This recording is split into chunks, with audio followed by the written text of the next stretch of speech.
We're back. It's time for the 2024 Urban NerdCon. Join us in Atlanta, Georgia, April 26th through the 28th at the Cortland Grand Hotel. Special guests include the Sci-Fi Sisters, Underworld creator Kevin Grievous, from Nickelodeon, Giovanni Samuels, the Science Machine Michael Green, from Spaceballs and Star Trek Voyager Tim Russ, and from the Fairly Odd Parents Gary L. Gray. What up, y'all? It's Gary Gray. Check it out. I need you to do something for me. Join me April 26th through the 28th at the Cortland Grand Hotel in Atlanta, Georgia for Urban NerdCon. It's going to be lit. Okay. Our heroes, our villains, everyone's con. See y'all there.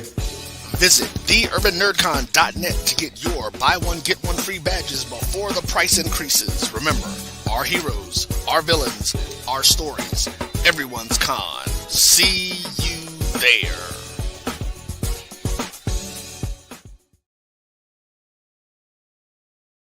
But my beats, they are hard.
All right. Hello. Good evening. Welcome to another live episode of the BCSN SportsWrap.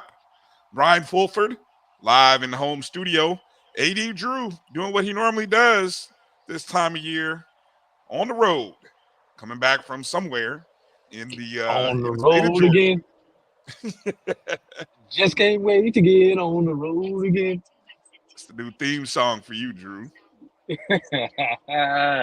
Hey, gotta go. How can I put this? Gotta go make this paper chase, man. Man, I hear you. I need to get on. I need to get on that chase as well. Yes, sir. Get it while it's hot, man. Yeah, no. Look, I did not have a good. I'm not doing too well. In my pocket, I have to go. I feel like I have to go do some maybe Uber deliveries or DoorDash to make up for some bad plays and some bad decisions over the last 48, 72 hours. Let me just say it like that. And if you know, you know. That's all I'm gonna say. Brian, you should, if you don't know by now, shame on you. Never during the first weekend of the NCAAs count on anything going according to script. Well, when you get down to the 16, it's a little bit more predictable. But those first 4 days, those first 2 rounds, nah, it's all over the place, man. I mean, now I'm gonna tell you this: I did have Oakland over Kentucky on my bingo card. Really? Yes. Yes, I did have that one. I got that one right. Let me emphasize that. I got that one right. I ain't gonna tell you how many I got wrong, though. Yeah, I feel like the only one that I got right was James Madison winning outright in round 1. I got that one too. Yeah, I don't think I got anything else right. I don't feel like I did. I did a lot of and then I think the best time I had was a strategy that I tried to employ early on Saturday. Or when did I tweet it out? I think was it Friday? I think it was Friday. Friday I used a strategy that was actually working. playing underdogs, and then I grabbed some unders in the very first games of the day when the kids were still kind of groggy a little bit, you know. So yeah, but if I would have stuck with that, I'd be a lot happier. But you know, that's the nature of the beast. You keep going, and then unfortunately, you're playing a game of highs and lows. So Brian, it's kind of like when you go look to the casino and you're playing blackjack, which is the game that I play at the casino. You got to know when to get up from the table, because that hot streak is not going to last forever. no, it's And I got 2 rules on when to get up from the table for all those who play blackjack. One, new deck when they bring out a new deck, oh yeah, or B, when they New deal. change the dealer. Yeah. Yeah. The true And I know players, the true dealer players has know. nothing to do True with players the know. cards, but it's It's just still that just a mojo. superstition. Yeah, no. that mojo. Especially if you were winning with the other dealer and the new dealer comes on, even if she's cute. Like if you had a male dealer and then all of a sudden they bring in a cute woman to deal. Oh man, get up. Get up. Don't get Yeah. caught staring and be like, oh, she's pretty. Nah, And- get up. That's a trap. It's a trap. As Admiral Akbar would say. It's a trap. Yeah, get away. And also number 3 is when somebody is sitting at your table who don't know how to play and just playing and just don't know the rules of the game. That's the other one. That's why you never play on the cheap table in the casino. If the cheapest table is $5, go to the $15. Cheapest table is $10, go to $20. Never play on the cheap table. Never played the cheap table. That's all I was looking for. I went to the casino in Tampa one time, and I was looking for the cheap table and could not find it. Everything was a $25 hand. I was like, nah, this is too rich. I'm like, good Lord. I'm like, yeah, but you know why I don't play the cheap table? Because everybody who don't know how to play go to the cheap table, and they just they doubling down where they ain't supposed to be. They splitting when they shouldn't, and not hitting when they supposed to, and yeah. Anyway, I got you. I'm sorry. I'm giving all my blackjack tips out.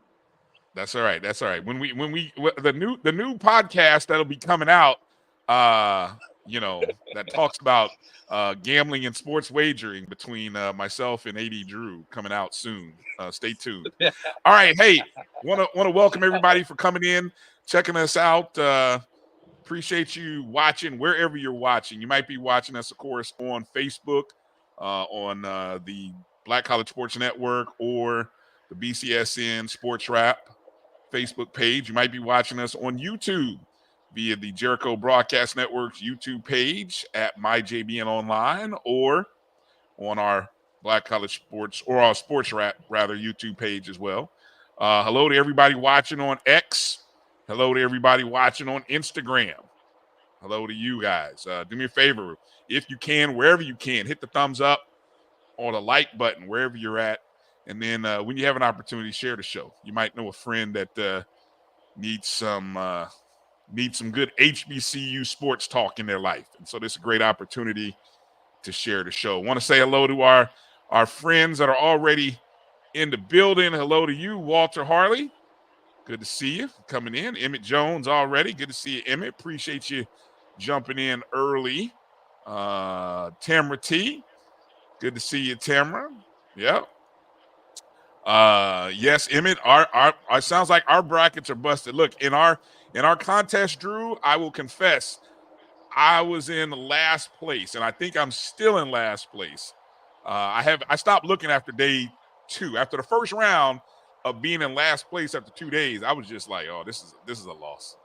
This is a loss. Even though I still have my national champion, I still have Connecticut, but I think I'm taking some L's everywhere else.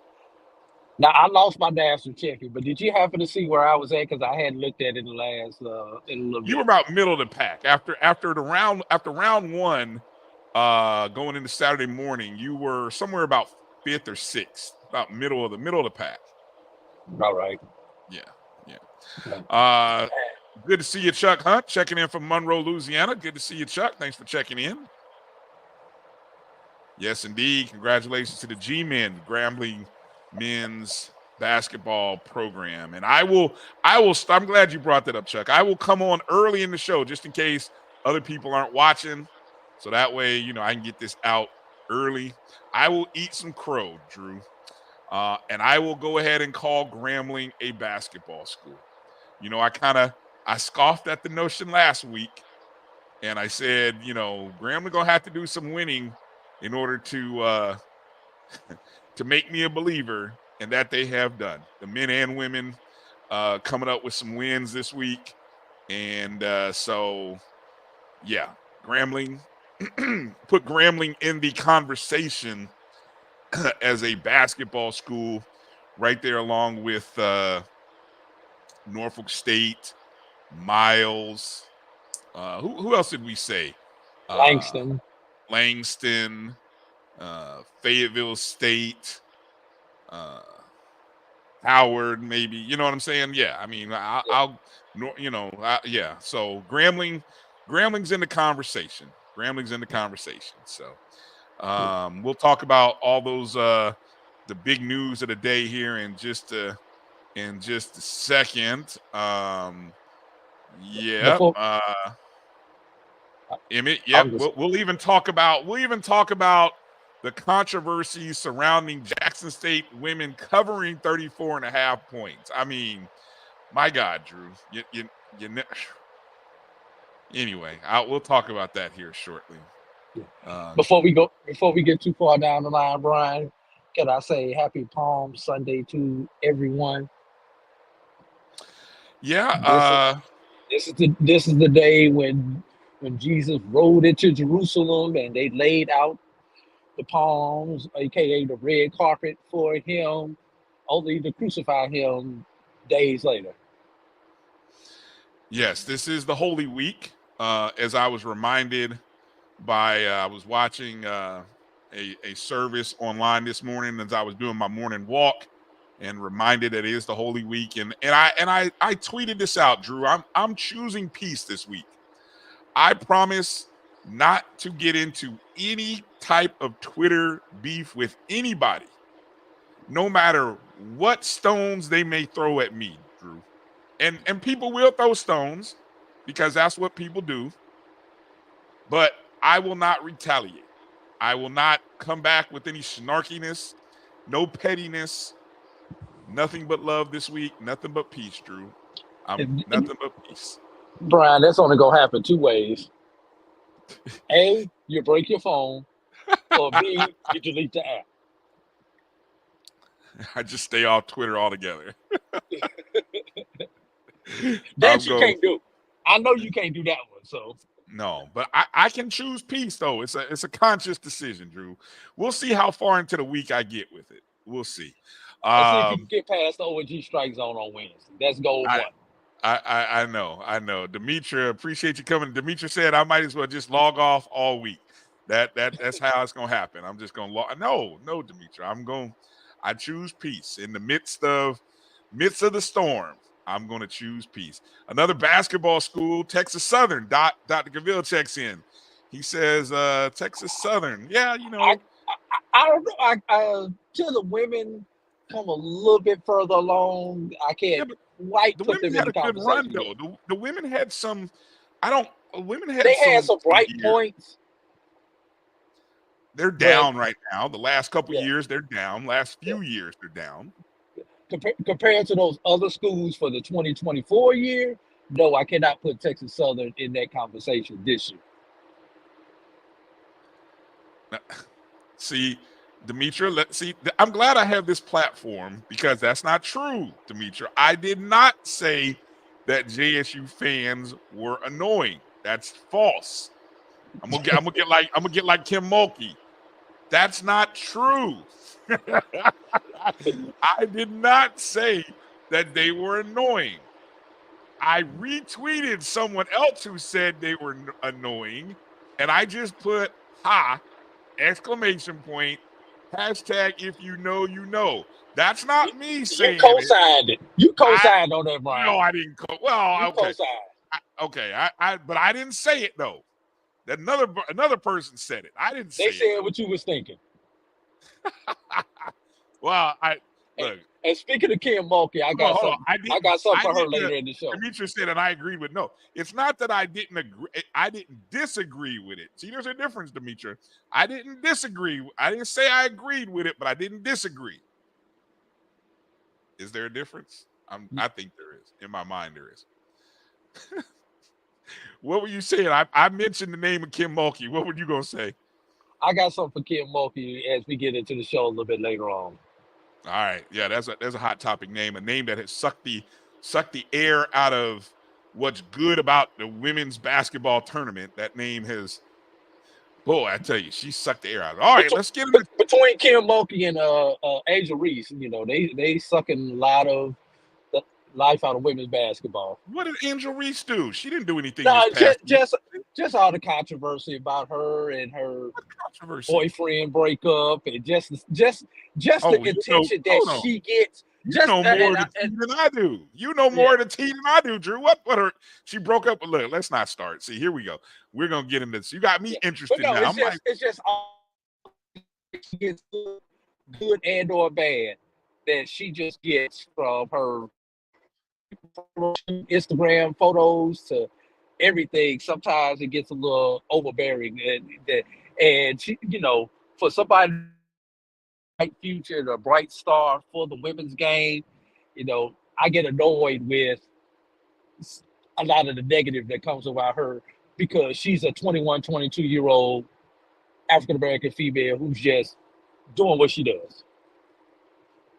Right. All right.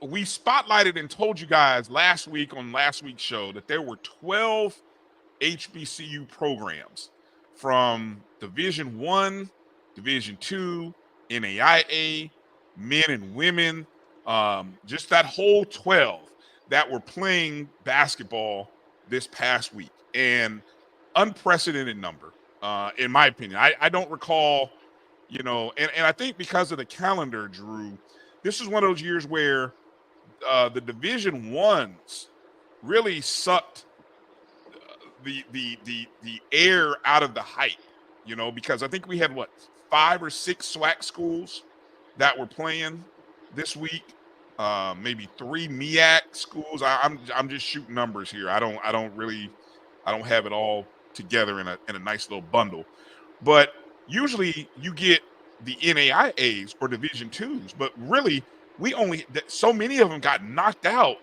in their first game of the playoffs that they never made it to the weekend when we had our show. They were gone. They were gone on that. March 15th is like the busiest day in HBCU basketball, right? Because we got the semifinals of the MEAC and the SWAC. You've got the maybe you got something going on in the other, but then you got the first day of the NAIA and the first day of the D2s, and boom, after 24 hours, everybody's practically gone, you know, from the D2 and NAIA level. Men and women, gone, wiped out. You know, like Thanos had just snapped his finger and boom, everybody's gone. Everybody except for we had 2 left. Everybody except for 2. Yeah, after the first day, everybody was gone except for 2. You know, it was like they were the 2 that survived the blip. Right. Fayetteville State, we mentioned going into last week that they advanced all the way to the regional finals.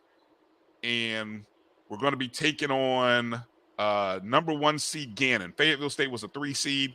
They were taking on Gannon after a pair of wins in the first 2 games.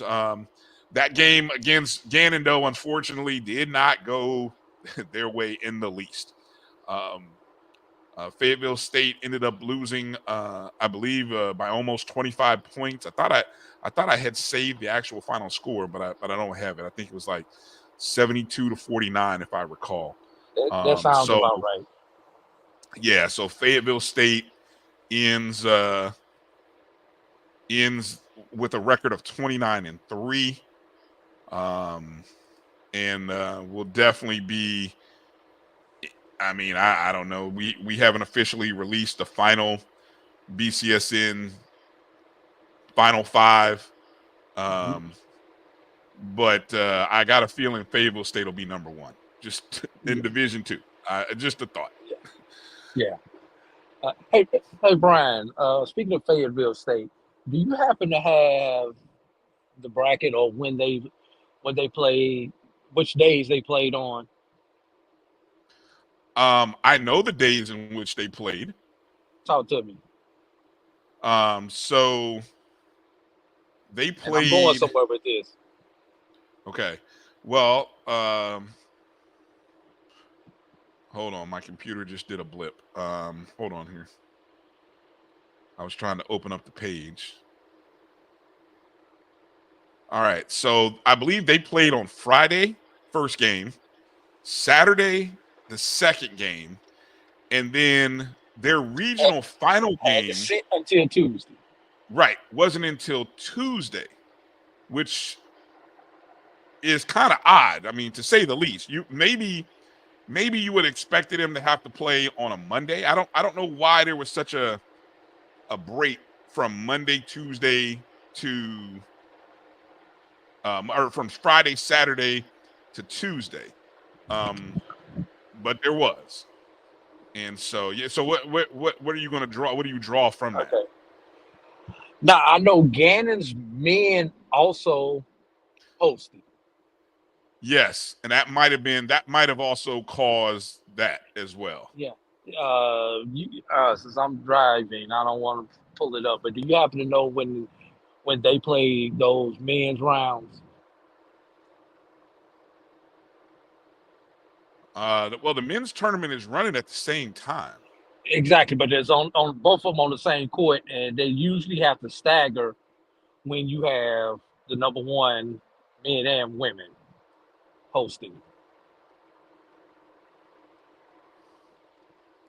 All right. All right, here I'm gonna go to it here. This is fascinating radio or television for anybody who's watching or listening is Drew.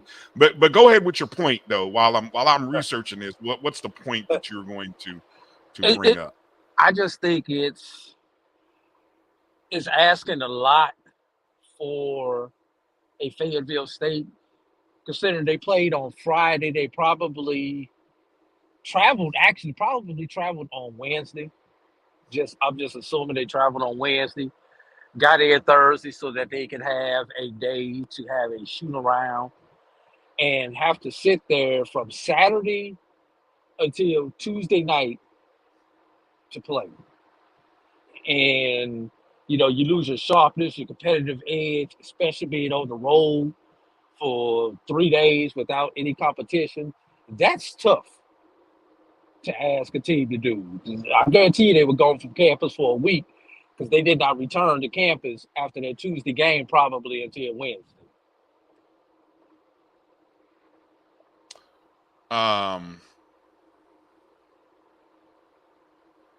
So With Gannon being at home, like I said, that was a real distinct disadvantage for Fayetteville because of the scheduling.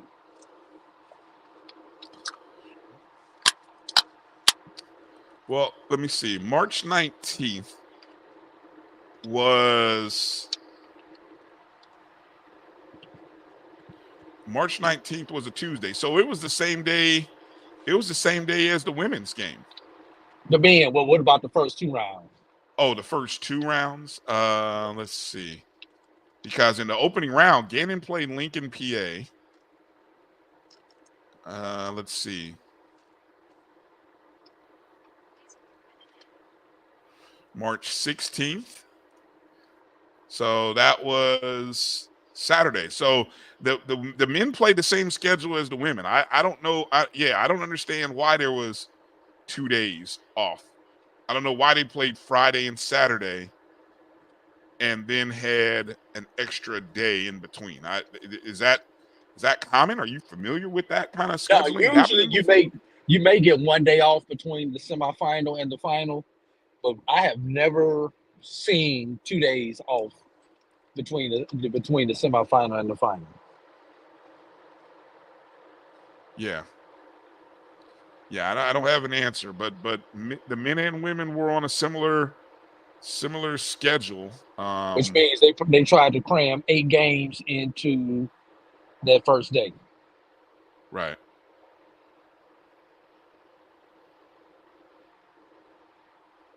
Yeah. All right. So congrats again to the Fayetteville State Broncos on a season in which they won the CIAA, got 2 wins in the national tournament, advancing to the which is essentially the Sweet 16, right? Sweet Final 16. Langston is the final 16. No. I'm saying Fayetteville State women. Fayetteville, yes, the 16. Fayetteville State, yeah, 16s. Okay. Moving from that story to probably the one team that from the non-Division One that's still alive to this day, the Langston Lions, the men, the number 1 seed in their bracket, number 2 ranked team in the nation in the NAIA. Of course, they opened their opening 2 round games with wins at home. Then they went to Kansas City, where they take the top 16 teams, and they basically play. Imagine them playing the Sweet 16 in one location. That's what they do. I love it. The Sweet 16, the 8, the 4, and the championship all in the same location. All in the same location. In a 5-day period. Right. Great atmosphere. Great decision by the NAIA. Okay. Well, the round of 16, Langston played on Friday. They defeated LSU Shreveport, who was a 12 seed. They defeated them 78-61. Then in the quarterfinals, the national quarterfinals, that's the final 8, they defeated Indiana Wesleyan University, a team that I think was a high-scoring offensive team. Langston ended up defeating them by a score of, I got it right here, 61-48. 61-48. Which if you got a chance to watch it live on YouTube, the color commentator or the commentator even noted that Indiana Wesleyan being held under 50 points is rare because they're such an offensive team. It's so rare that they had never been held under 71 points this season, Brian. Wow, I didn't even know that. Yeah. Yes. Yeah. Langston's defense, though, what did I post in our chat? Defensively, though, it's the norm for Langston. I mean, they only allow opponents about 50 something points a game. I'll say 56, 58, somewhere up in there. 7 points a game. They score almost 82 points a game. So this game was a low scoring game on both fronts. And keep something else in mind. Langston went through a drought where they did not score for 4 minutes and still owned a double-digit lead. Right. So the Lions, who they advanced to what is called the Fab Four, not the Final Four, because that's a trademark by the NCAA. It's called the Fab Four, the NAIA. And if I'm not mistaken, now I didn't catch who won the very last game, Drew, but going into Langston's win, they were the 3rd 1 seed to advance to the Fab Four, and there was one other game after their game. And the one was alive in that game. Huh? I said the 1 seed was alive in that game. Yes, the 1 seed was alive. So I don't know. I gotta take a look and see. But I do know that Langston plays their Fab Four game. It's the 2nd semifinal, the national semifinal tomorrow, Monday night. I believe it's 7 p.m. Central, which is 8 Eastern. So that game that'll be on YouTube. Yeah, I was gonna say it should be on YouTube. I don't know if Karen Griffin she joined us yet. Okay, Doc says all number 1s advance. So look at that. went straight chalk in the NAIA. So you get the Final Four, the Fab Four with the 4 number 1 seeds, including, and the beautiful thing is Langston is the number 2 team in the country. The number 1 team in the country is on the other side. I think that's Grace from Indiana. And they and Langston are the only 2 teams that entered the tournament with 30 or more wins. So you could end up getting a legitimate 1 versus 2. And they've been 1 and 2 practically 3/4 of the year, haven't they, Drew? Yeah, those 2 have been atop the whole year. Ever since, I believe, since the first ranking came out. Right. This year. Right. And shout out to the NAIA for waking up and deciding to take their games away from pay-per-view and put them on their YouTube channel and their Twitter channel. They live stream them on YouTube and Twitter. But I do have to. We got a belt around Bryan. I do have to pull out the belt to the NAIA for not making the decision to do the games on their YouTube and Twitter until the 3rd game of the day. And that was for both the men and the women. Oh, you serious? So the first 2. The first game of the day was Langston. Which wait a minute. Wait a minute. Whoa. Back up. You mean on of the 16? No. Langston played on Friday, which was day 2 of the 16. Right. So I'm sorry, day 2 of the 16, but they didn't make that decision until the 3rd game of day 2. Oh, okay. Well, all right. Well, something must have happened with the pay-per-view. They must have had some sort of glitch, because that probably was something that happened to the network or to the feed or the stream, and they were like, "F it, let's just put it on YouTube." Bryan, and I would tell you what it was, Bryan. And this is just 100% guess. Pay-per-view sales were not what they needed them to be, so they were like, we might as well let it go for free. I'm telling you, because the NAIA controls that. I deal with the NAIA on a daily and work with them. They don't let that money go like that. Either that, or they wound up getting a sponsor that was worth more than what they would have been able to get on the pay-per-view. One of those 2 things happened. Well, I hope they got a sponsor, because if you get a sponsor, and there were sponsors, there were ads running during the broadcast. So hopefully they did get a sponsor.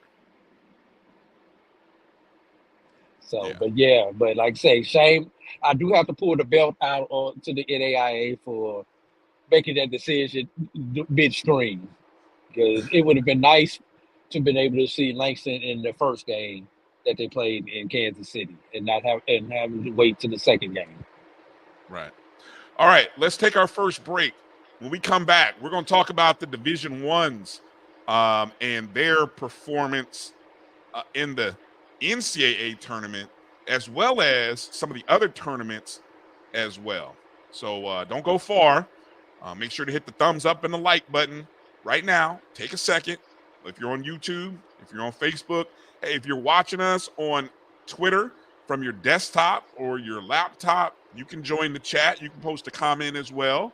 You might be watching on Instagram. If you're watching on Instagram and want to join the chat, you can join us as well. We appreciate everybody's interaction. So let's take a short break. Come back after these words. You're watching the BCSN Sports Wrap right here on the Black College Sports Network. Supermarket sushi, really? No. Wait, Troy, you work here? I'm never not working. Like Head & Shoulders Scalp Shield technology, up to 100% dandruff protection, even between washes. Never not working, huh? Oh, Troy, you're such a good teacher. Yeah, I know. Never not working. Never not working. Never, ever not working. Are you serious? Never not working. Dandruff protection that's never not working. Head & Shoulders Scalp Shield technology. It's never too early to plant the seed, to share the tradition, and instill a sense of pride in your HBCU with your little ones. HBCU Pride and Joy Children's Boutique helps you share your school spirit with a wide selection of adorable kids apparel and accessories officially licensed from your favorite HBCU. Visit hbcupridejoy.com and follow us on all social media at HBCU Pride Joy on Facebook and Twitter. This is Brian Fulford. A.D. Drew and I are co-hosts of the BCSN SportsWrap. We talk about all things related to HBCU athletics. From the games, teams, coaches, and fan interest stories, we cover it all. You can find our shows on Facebook at BCSN SportsWrap, YouTube at MyJBN Online, and everywhere you listen to podcasts like Anchor, Spotify, Google, and Apple Podcasts. You can also find the show on the Jericho Broadcast Network's app.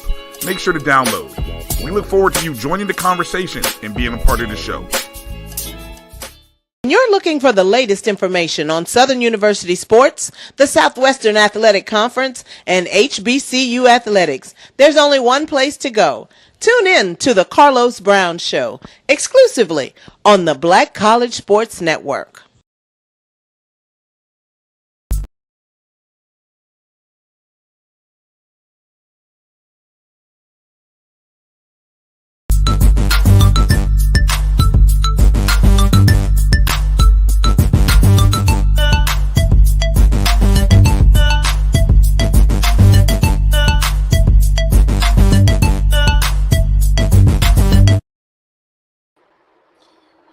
All right, welcome back to the BCSN Sports Wrap. Brian Fulford and A.D. Drew.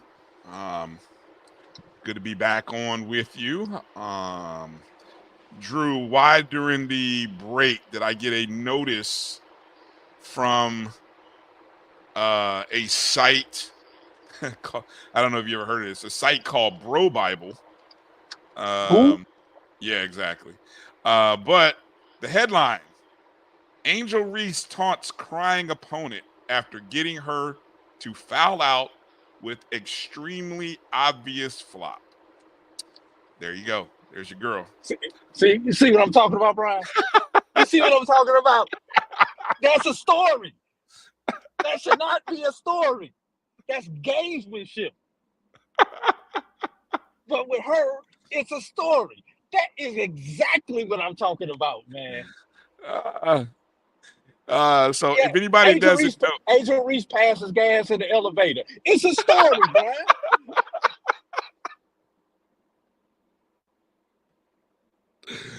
Oh my man. goodness. So anybody who doesn't know, the LSU's women, they were down, I think 4 or 5 points at halftime to Middle Tennessee State. A Middle Tennessee State team, by the way, that they can shoot the ball. I watched them. They torched FAMU's women very early in the season, like in the second week of the season. I mean, they actually, it was the second game of the season. They lit our girls up. But I think Middle Tennessee was an 11 seed, if I'm not mistaken. But anyway, LSU ended up going on to win the game by a score of a lot to a little. They won by 27 points. So it went from down 4 to win by 27 points. Angel had 20 points and 11 boards, her 14th straight double-double of the season. And then, but yes, the key play in the game apparently happened sometime in the third quarter, late in the third quarter, about a minute to go. LSU was only up by 6, and Reese got this young lady from Middle Tennessee State to foul out on what is described as a flop. And then I guess she was waving goodbye to the girl as she was walking away, obviously. And I guess, the crowd, I don't know if the crowd jeered or cheered, but like you said, it's a story. It's a story. And so there's your girl, Angel Reese. Just adding fuel to the fire that people already have for her. I'll be so glad when she make it to the league, man. Yeah, I think this is her last year. She doesn't have any more eligibility, does she? I don't think so. But I'll be so glad when she's in the league and this stuff does not become, Come on, stories, headline stories. You'll miss her because who's next? You know, that's Somebody will be there. I so mean, 2 years ago, Angel Reese wasn't. She was there. she was Good there. player She at was Maryland. there, but nobody was really talking about her, right? I got Right. She was a good player at Maryland 2 years ago. you. Yeah. Okay. So the past week, real quick, one more thing here. I know you brought up and asked a question about a watch party. We might need to do a watch party. You guys let us know in the chat room. You gonna join us if we do a Langston Fab 4 watch party? Are you gonna join us? Because I don't want to put out something and you guys aren't gonna be there. So if we do a watch party, obviously me and Drew, we may get someone else on there that likes to talk hoops. Maybe I'll reach out to Liv. I don't know. She's got obligations. She does. She's on so many different other platforms. Who knows? But if she's got time, maybe I can talk her into doing it. Hey, we gotta bring back our Langston friend of the show also if we're gonna do the watch party, man.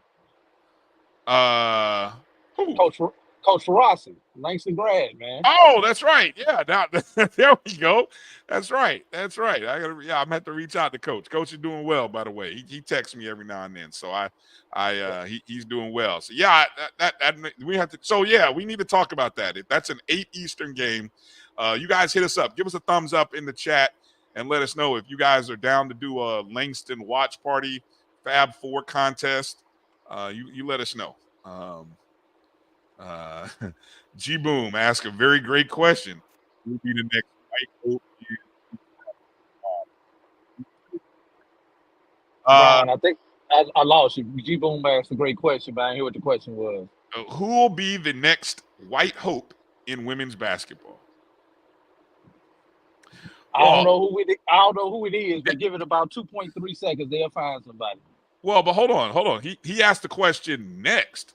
We're just now about to have the one is out there. I mean, it's Clark. She's about to go to the WNBA, and she's going to change the landscape of professional women's basketball. There's going to be new television rights deals. There's going to be sold out arenas. The viewership and the attendance numbers are going to skyrocket. I mean, maybe the salaries too. Who knows? Hey, Brian, will Angel and Caitlin be Magic Bird? Only if we see them. Aren't they in the same region? Aren't they in the same region of the women's tournament? Yeah, but I'm just thinking about on the professional level.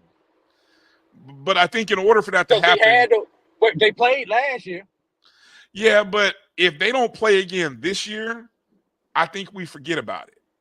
If they play again this year, it definitely becomes Magic Bird, I think. And the crazy part is they don't guard each other. They're in different positions. It's not like it's not a, I don't know. No.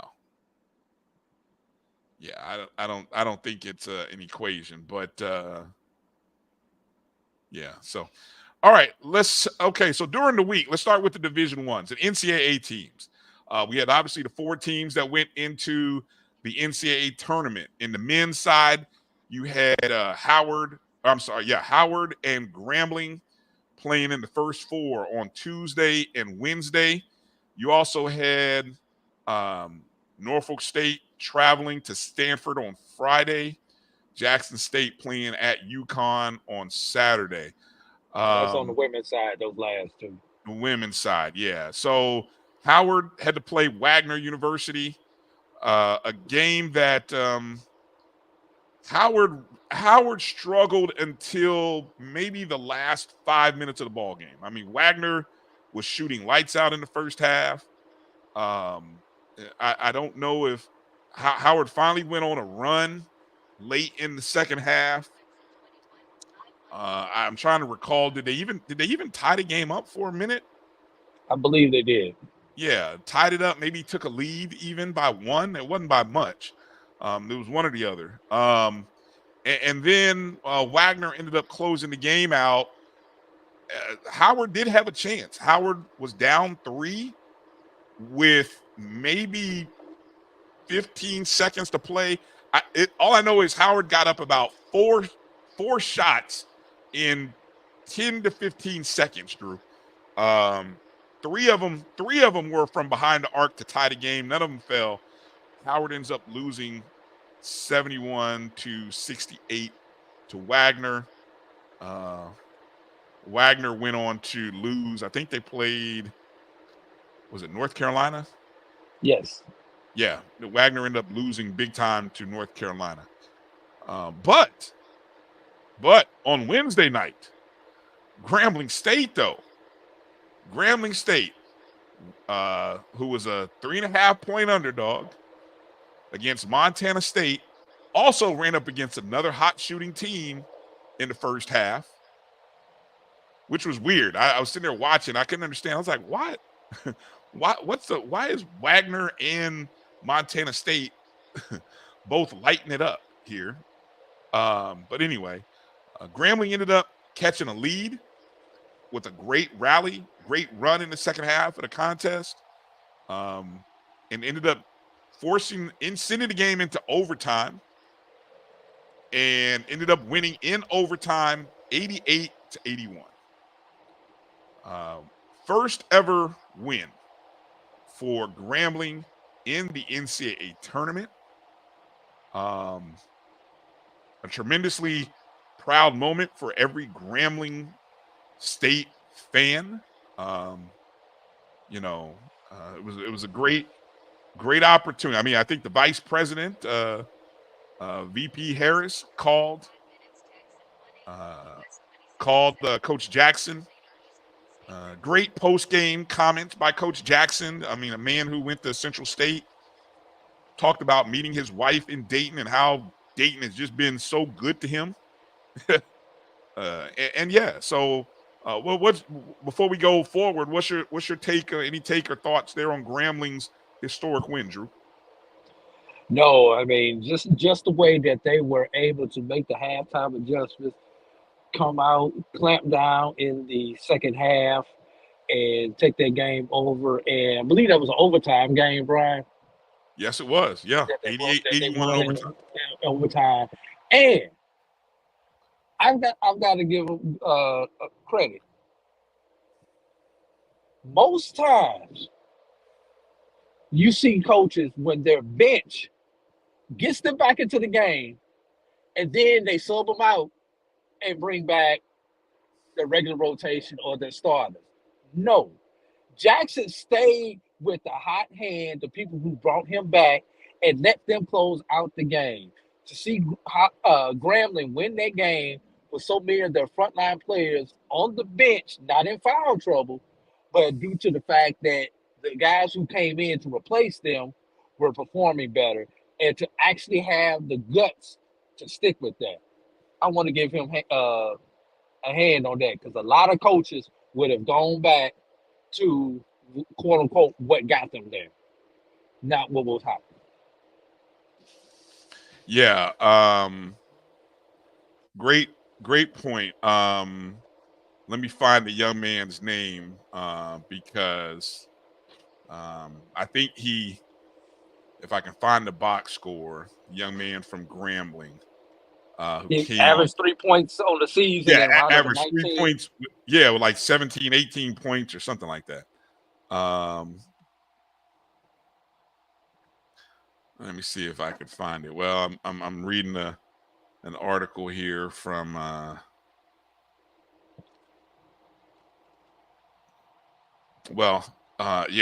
couldn't think. I'm looking here. Let me see if anybody. Let's see if anybody. I'll figure out his name, but I didn't have the box score pulled up here. But anyway, it was all around. It was a good day for Grambling. And then they advanced to play Purdue in the on Thursday. And that was Friday. Friday, yeah. They played Purdue on Friday, and it kind of went the way you thought it would go. They were going up against Zach Edey, who's a 7'5" monster, national player of the year, probably about to be the two-time national player of the year. I think he had a 2020 game. I think he had 20 rebounds, and I don't know, just Grambling. Hey, it was what it was. Okay, I'm not. We can't. It was what it was, right? But Exactly. Grambling They got the season, unit for the conference.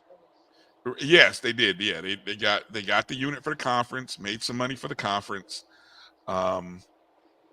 which is now the second or third consecutive year that the SWAC third consecutive year that the SWAC has, or that a team has earned a unit for the conference. Texas Southern. Yeah, Texas Southern got the previous two. You're right. Correct. And then Grambling State this past year. So when you summarize the Grambling State season, back-to-back regular season champions. They were the conference tournament champions for the first time in school history. Made their first NCAA tournament appearance. Won their first NCAA tournament game. And they got a call from the Vice President of the United States. So all of that to say, congratulations to Coach Jackson and Grambling. All right, so moving forward from Grambling's game, and we'll talk about some of the non-NCAA teams in a moment. Norfolk State's women, the MEAC champs, making their second appearance in the tournament. I think second in the past 3 years, or maybe third in the past 4, something to that effect. Because I know last year, no, second in the last 3. Last year, it was Howard who went. It's been Norfolk and Howard, I believe, for the last 4 years. Yeah, I think there was A&T was in there one of those years. A&T was in there a couple years ago. Before I think their last year in the MEAC, A&T had won that one. But anyway, they had to go out. They were a 15 seed. Had to go out to Stanford. Have to play Stanford Cardinal, who were a 2 seed at Stanford. The regional or quad was played there. Didn't go too well, but they did have a good opening quarter though, Drew. Only down 15-12 at the end of the first quarter, but second quarter got away from them as they got outscored 17-7. Third quarter was their most productive offensively, not their best defensively, as they got outscored 26-18 in the third quarter. And so by the time it was all said and done, Stanford ends up getting the win 79-50 for Norfolk State. They were led by Diamond Johnson, who scored 19 points. Wheeler, Kiara Wheeler, who was the MEAC Player of the Year. She had 17 and 8. So, I mean, they got the production from those two. Unfortunately, it's a tall order to try to deal with Stanford, who had 4 girls in double figures, 3 of them with 17 or more points. The 3-point line hurt Norfolk. They were 1 of 12, Drew. 1 of 12 from behind the arc. Stanford was 9 of 20. So 45% for Stanford, 8% for Norfolk State, and that'll about do it for you when those kind of things happen. But the Spartans, it was the first ever meeting between Norfolk State and Stanford. It was here it is right here in my notes. It was the second consecutive NCAA tournament for Norfolk State. Last year, of course, let's not forget, that's right, they faced number 1 overall seed South Carolina. Norfolk State finished their season with a record of 27-6. 27 wins is the most in the program's Division I history. And Norfolk State ended their season, or they had a 15-game winning streak prior to that game against Stanford. ended with a 15-game win streak, which was another program record. So, any thoughts there on Norfolk State? No, good run there by the Spartans, but they went up against a Cardinal team that was just better.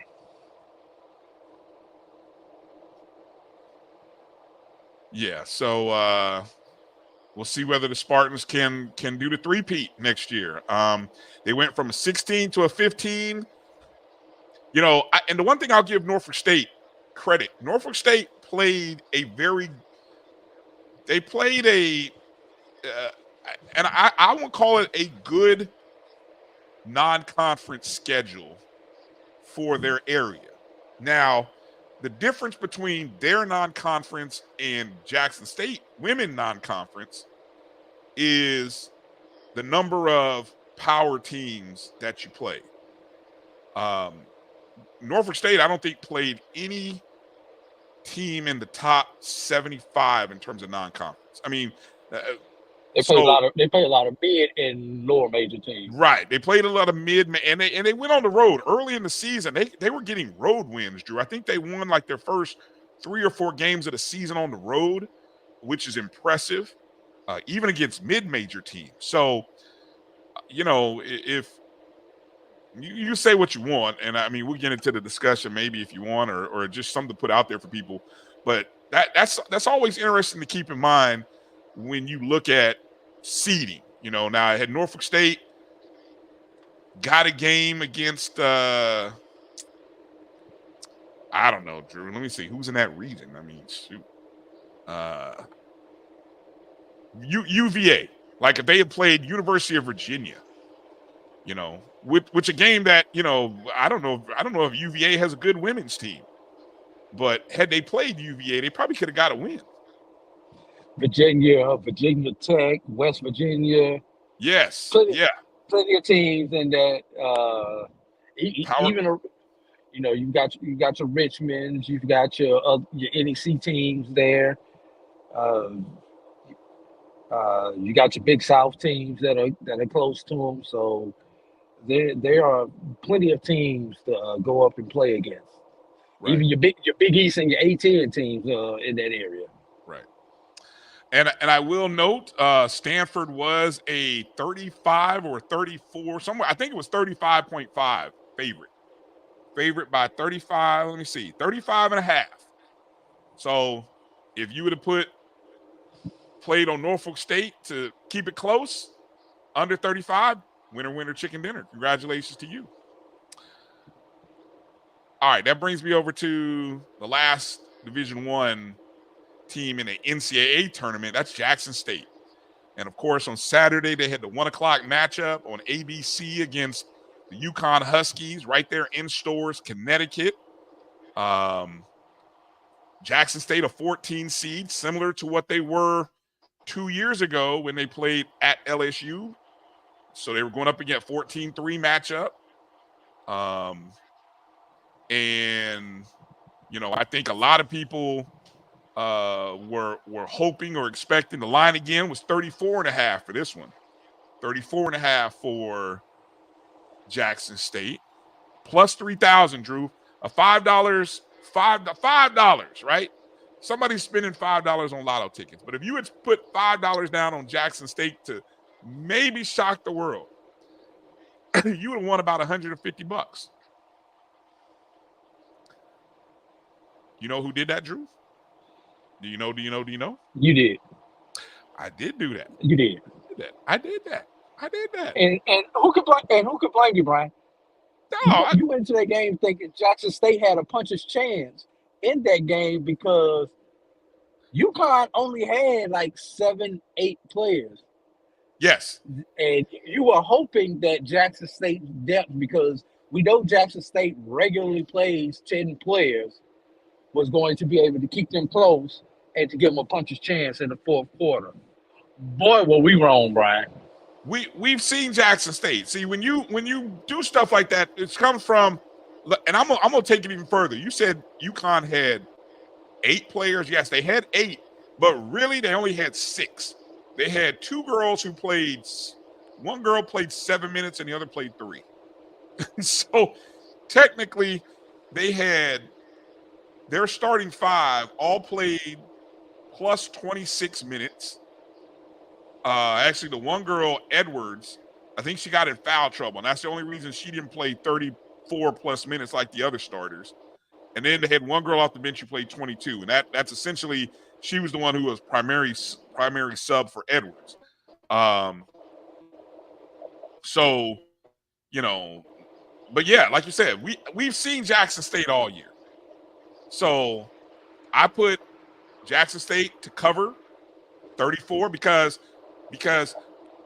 unlike silly people who think, oh, you're betting on Jackson State to lose. No, I'm telling you Jackson State is not 34 points worse than UConn. I don't know what the final score is going to be, but Jackson State is not 34 points bad compared to UConn, who with only 8 girls. Okay? And to go even further, when I put my $5 down on them to win, well, that right there is telling you my belief. I wouldn't quote unquote waste $5 if I didn't think Jackson State had a puncher's chance at winning. But you know, you get the JSU mafia. They got their hooks in anyone that says anything semi-salty or negative towards Brian, the block. Brian, can we take that Twitter proclamation over? Say again. You broke up. You were trying to do something. What? Say what? I said, can we take that Twitter proclamation over to the podcast? I'm explaining myself, Drew. That's all. Just explaining. But I'll move forward. I got you. I'll move forward. Israel asked a good question. Did you vote for Norfolk's women? What are you talking about? Wait a minute. Am I missing something? What did I vote for? Vote for what? I'm missing something in the conversations there. That's in the chat. Maybe he's asking me, did I bet on Norfolk's women? No, I didn't. I fell asleep and forgot to get that bet in, but I would have though. Israel, how about that? Okay. So yeah, the game for Jackson State though really came down to a bad start, Drew, and it wasn't. Jackson State scored the first 2 points of the ball game. It was a 4-4 ball game at one point, and then UConn went on a 17-0 run. And as I look at I'm looking at a team that's used to holding other teams in single digits in the quarter. I know it was culture shock for them to be held to single digits in a quarter. Yeah, it was. I mean, when you look at the rest of the ball game, when you look at the differences in the quarters, I mean, it was an even second half. Even the second quarter, Jackson State scored 20 points in the second quarter. They were outscored 27-20. But just to start, that 17-0 run in the first quarter by UConn made all the difference. And really, Jackson State, watching the shot selection, the shots that they normally make were there. They just were coming up short. They were missing them. They weren't taking the ball inside as often as I know I like to follow Liv on Twitter during a game like that. They weren't taking it inside as much. I'm sure that was something. I mean, Angel Jackson is 6'6", right? But, and the athletic guards that Jackson State has, UConn just runs some good stuff, man. Did you notice the number of times UConn ran that back cut and just the timing of the passing? It was like if you're a half step slow on the pass, the ball never makes it to the back cutter. But you can tell that they worked on that so often that the back cut was there and the pass was gone before the girl from Jackson State even got her head turned around. It was just beautiful to watch if you're a basketball aficionado. But anyway, Final score: UConn 86, Jackson State 64. Jackson State covers, winner. And UConn goes on to the next round. Jackson State season comes to an end, 26-7. Regular season champs, conference tournament champs, unbeaten in conference and tournament play. Coach of the year, and Tamika Reed, Defensive Player of the Year for Angel Jackson. 2 All SWAC first team selections. Quite a season for for Jackson State. Their second unbeaten in the past 3 seasons. And Drew, when I looked at this roster, and Israel, I know you're in the chat room, so you can help me out here. Jackson State got 25 points from Bowler. She has another year of eligibility. Maya Crump has another year of eligibility. Avant, who she came off the bench. Adriana Avant, the SWAC tournament player of the year. I believe she has. May have 2. Well, I know it looked like the 2021 year is maybe a redshirt year or a year that she only played literally 1 game. So, looking at the career, so she probably has another year. This team is going. This team, and I think they lost a player. They lost a big at the beginning of the season to a knee injury. But Jackson State is coming back.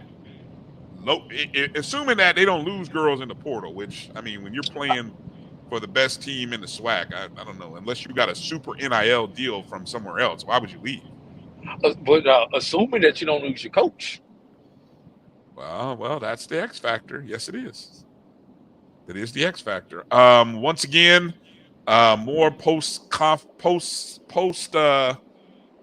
press game love from another coach. This time it's Gino Oriema, who high praise for Tamika Reed. Tamika Reed, again, with another great soundbite post game. And I don't know about you, Drew. I can't wait for us to move forward from the last 2 to 3 seasons. It's nice to see coaches like Dawn Staley, Gino, Mulkey. They're high praise of what Norfolk State is doing, what Jackson State is doing. But it's we're ready to move forward, aren't we? Are we close? Are we getting closer to being able to move forward? Honestly, no. Brian, and hopefully we're going to get a little bit into the article that Kyle Mosley wrote after I make these comments. But you know what this is kind of like to me, Brian? It's kind of like I'm not prejudiced because I work with Black people. I'm not homophobic because I work with gay people. You say it, but are you really living it?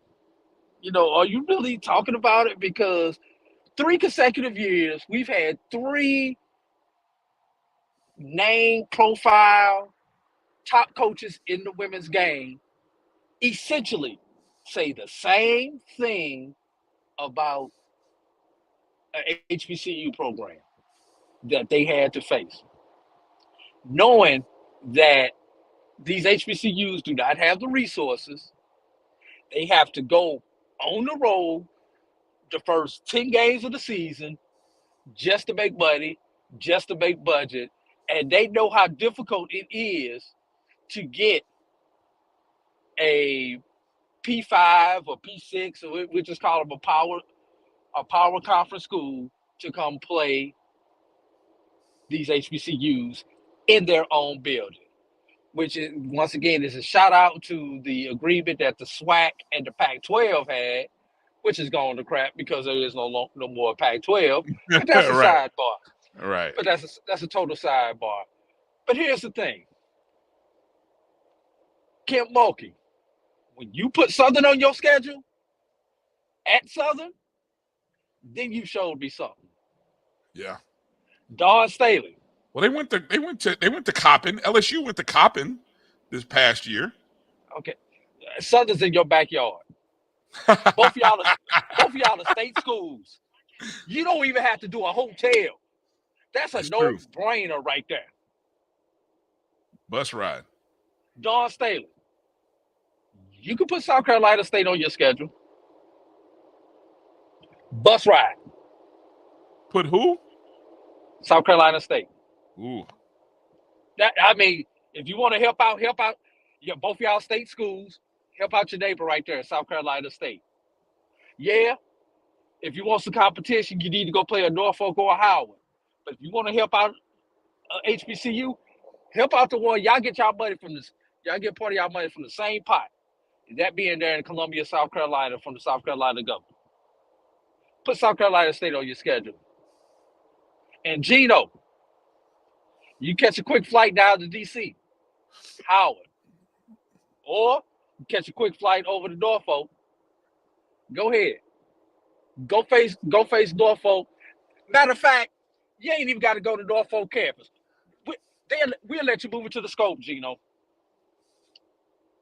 That way, Norfolk can possibly make a little bit more money. As long as the rent ain't too high for them at the Scope. That's things that they can do instead of just giving us a check just to show up and play them in their own place. That's what I said I had for Kim Mulkey earlier, Brian. Well, okay, so I don't know if you're driving, so I know you can't really see the comments.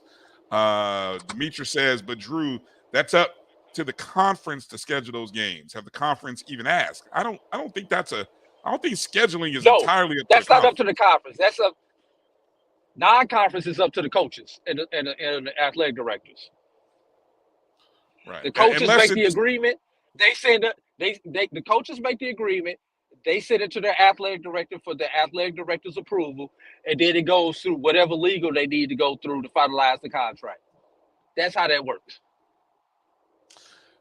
Yeah, and the only way the conference might get involved is if it is something like a Pac-12 SWAC SEC. challenge. Now, don't miss that you don't see any SEC SWAC collaboration.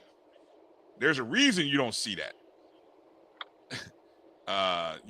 That's the last thing the SWAC or the SEC wants to do is invite your potential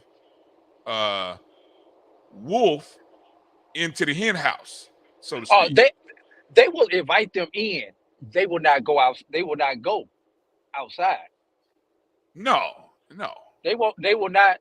You will not see Alabama travel to play Alabama A&M in Huntsville, but Alabama A&M can come to Huntsville for a check. EA says, so AD, we've been saying this since '84 about basketball, and nothing has changed in 40 years. I can't argue with you. I wish I had a comeback to that, EA. I really wish I did. Facts, as the young folks say, facts. But let me ask this. I'm gonna go to a level here where, we talk about bringing in resources to your conference. How about a 2-day event where, and I know they're doing these things with the Chris Paul and Michael B. Jordan, but how about getting, and I've said this before, but I swear, why can't I get Jackson State, Grambling, Norfolk State, North Carolina A&T? Give me those 4 women's teams. They by far have probably been the 4, and maybe Howard. If you can't get one of those 4, throw in Howard. Okay, so you got 5 teams, but give me 4 of the 5, and give me 2 games. Obviously, you have some conference games, but you don't have to play them. I mean, Howard doesn't have to play. If you got Howard, they don't have to play Norfolk. You got 2 SWAC schools on the other side. If you're a SWAC school, you got 2 on the other side. Put these teams up.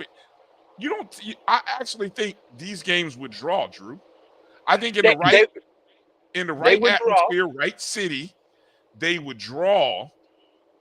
And I think if you add in a television element to it, I think you can maybe draw on some sponsors, and you might be able to create a nice money-generating game for these athletic programs. And if you want to go a step further, Drew, somebody might even be able to put in some NIL in it as well, so that the players can do what? Receive some financial compensation for playing in the game. How about that? And Brian, what you said is all fine and dandy for us as fans, for us as media, giving us talking points. That what you just proposed does not help us out this time of the year, though. Right. What I'm talking about is something that could potentially help us out this time of the year. And using what you said, these neutral site classic or these neutral site events, why not in the state of Alabama, in Birmingham? Why not have Alabama State, Alabama A&M going against Alabama and Auburn? That's an interesting combination. Why not in Dallas have Texas Southern and Southern play any of those Division Ones in Dallas? I mean, in Texas, Baylor, Texas A&M, SMU, Houston, you name it. You can go ham in the state of Texas with opponents. Yeah. You know, that's just 2. Why not in Florida, in Orlando, UF, Miami, FAMU, and Bethune? Or Florida State is the other one that you could throw in there in the state of Florida. I'm just giving you 3 states, Brian. No. But this just makes sense. Right. Well, some great and it would help us out this time of the year. Right. Emmett said the MEAC and Big East being in reasonable travel distance to one another. So maybe I love that. Yeah, you just mentioned that. Yeah. Howard, Georgetown, Norfolk, St. John. I'm just throwing a couple of them out there. Or Coppin in Maryland, or oh my God. I mean, but I think you got it now. Now, Kelvin brings up a good point. He said, "What draw?" He said, "These schools don't draw at home." Well, not all of them don't draw at home. He says he likes the idea, but I don't see any money and draw from any event, money marketing event. That's where you need the corporate sponsors. EA brings up a great point. EA says we need corporate support for basketball. If you are a low-resource school and depend on only 2 sports for revenue, why the hell won't you go all out for basketball? Wait, time out. I do want to counter EA. Every college only depends on 2 sports for revenue. I don't care what level they are. Even your Alabamas only get their money off of 2 sports. University of Florida, you name it, your major state institution, they only get their revenue off of 2 sports. It's just they get so much revenue off those 2 sports, it pales in comparison to what we get at our level. Right. Let's take a short break, because when we come back, Kyle Mosley wrote a great article for the on the site Black Sports Insiders that really talked about the financial differences between Jackson State and UConn. Discrepancy was the word you wanted to use. You had it right. Well, okay. Discrepancies, differences between Norfolk State and Stanford, Jackson State and Jackson State and UConn. And it's something that I first saw in the NCAA tournament when I saw Front Office Sports put out some numbers and said, hey, this team Oakland has a basketball budget of $2.3 million. They just beat Kentucky, who has a basketball budget of $23 million, which is more than the entire athletic budget of $17 million that Oakland has. Now think about those numbers for a second, and then I'm gonna go one step further here. I just told you Oakland, who doesn't have a football program, Oakland in Michigan, has a $17 million budget. That's more than how many HBCUs that have football programs? I know one. I know about a dozen. I said a $17 million budget, athletic budget overall. We graduated from one, Brian. For 19 sports. Yeah. I don't even think we have half of that. To be honest, no, we probably do have half, just exactly half of that. It's about 14, 15 is what the budget is. Yeah. So we look here we go starting into that discussion, which if every athletic director of every HBCU, and I challenge all of you listening, ask your athletic director. I don't know if you got to send them an email or a tweet, but ask them, what are we doing to close the gap between our athletic program or our basketball program and just other mid-majors? Oakland is a mid-major program, and I just told you at a $17 million athletic budget, no football, and 19 sports. How many you guys put in the chat? I bet you can't name one HBCU that's got more than or equal to a $17 million athletic budget. I don't think there are any. I'll wait. Know if there is one to name.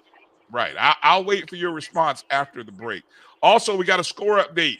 The women's NIT is happening, and Club Corbett is packed again. North Carolina A&T has a 23-18 lead over Old Dominion. The Lady Aggies are still playing basketball. We'll talk about them and some of the other teams still playing coming up on the other side. Appreciate the update, Lawrence. Hang in there real quick, guys. You're watching the BCSN SportsWrap right here on the Black College Sports Network.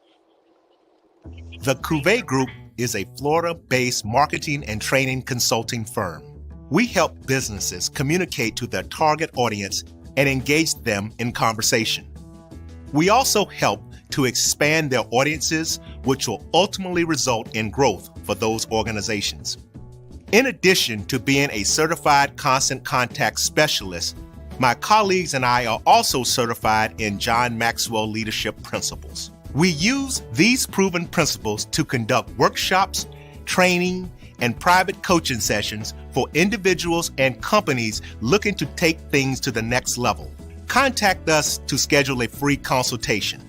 Issues today, don't delay, call Cuvée. This is the Dean of the College of HBCU Sports, Kenyatta Cavill of Dr. Cavill's Inside the HBCU Sports Lab with Mike Washington and Charles Bishop. Come mix it up in the lab where the course lecture is in session every Tuesday from 6 o'clock p.m. Central Standard Time on Facebook Live, YouTube Spreaker, or the BCSN app, as we discuss all things about the HBCU sports culture, including exploring the week that was in the sporting HBCU diaspora, as well as the upcoming week of HBCU sports. With me, the Dean, the College of HBCU Sports, on Dr. Cavill's Inside the HBCU Sports Lab with Mike Washington and Charles Bishop. Course lecture dismissed. From novice to aficionado, find yourself here. High quality cigars plus personal customer service. Slow Burn is Waco's only mobile cigar lounge, featuring a meticulous, curated collection of premium cigars. Visit our website, www.slowburnwaco.com. That's www.slowburnwaco.com.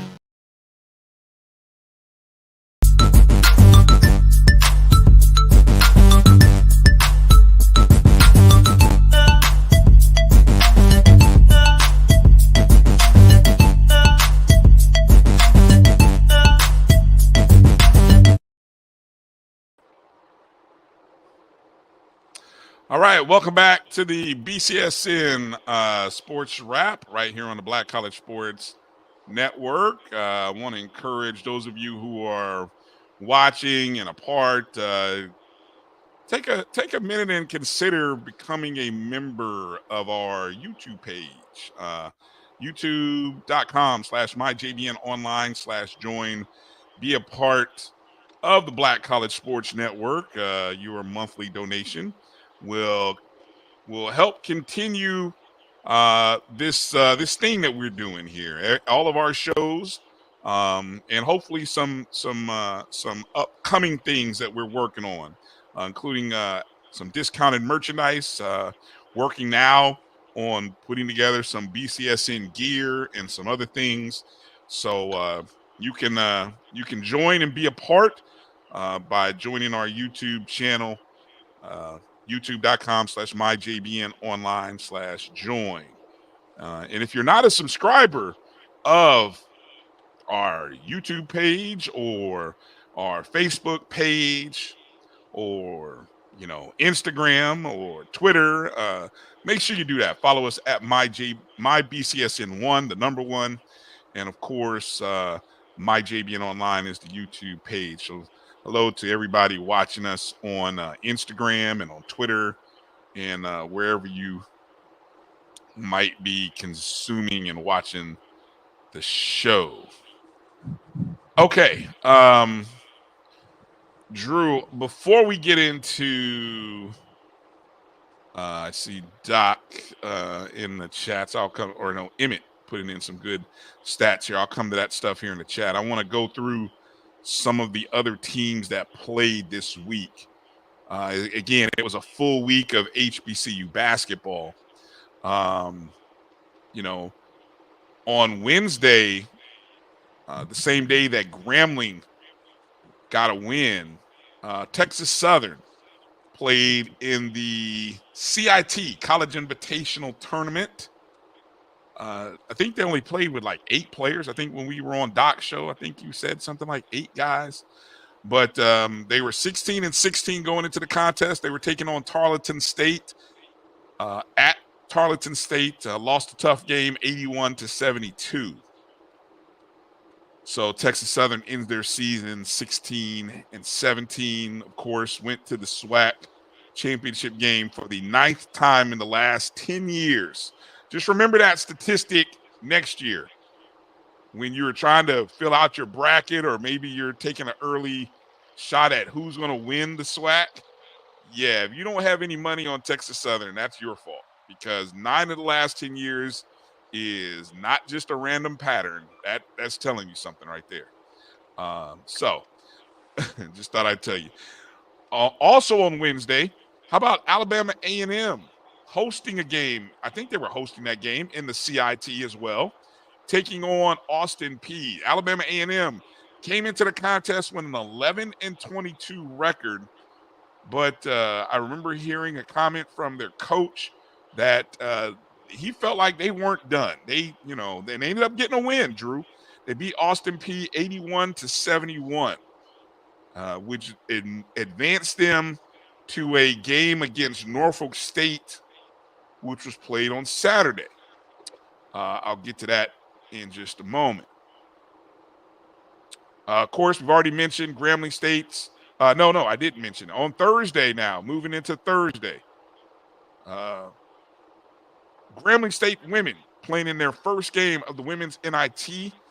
They are on the road at Oral Roberts, which is in Tulsa, Oklahoma. They ended up beating Oral Roberts 93-91.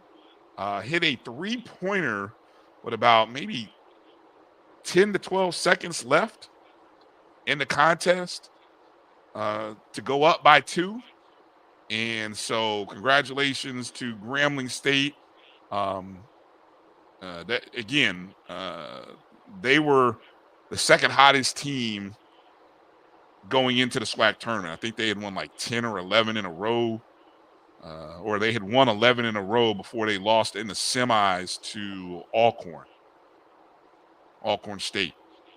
So Grambling State will play in Louisiana on the road Monday, all night, Grambling State, they will travel to 7:30 game. Next round of 32. Grambling State 23-9. I think I heard Coach Simmons say now for North Louisiana. Hey Brian, I don't know if it's your cord. Can you check your cord for me? You think it's There we go. my cord, or you think it's you? There we go. All right. You guys let me know in the chats if you couldn't hear me when I was talking about Grambling's win. It might have been true. Honestly, I don't know. You're on the road, so. And I say that only because I can hear me a little bit in yours, and I never heard me break up. So I don't know. Maybe it was you hearing me. But anyway, Grambling State women still alive, still dancing. We already mentioned Langston men on Friday is when they played their game. They won their contest. Friday night, North Carolina A&T hosted UNC Greensboro in the Battle for Greensboro, as it was dubbed. A packed house. I think it was like 3,900 people were in attendance at the Corbett Center, Club Corbett, as it's called. And the Lady Aggies rallied in the second half. Ended up tie ball game at the end of 3. I was watching this free on Aggies All Access. So props to the Aggies. I'm assuming that is what you guys are watching. If you guys got 2 screens going on, maybe you're watching that on the All Access channel as they are hosting today. But anyway, they won that contest against UNC Greensboro, 56-51. Great crowd, great atmosphere. Great job by the production team. Donald Ware on the play-by-play.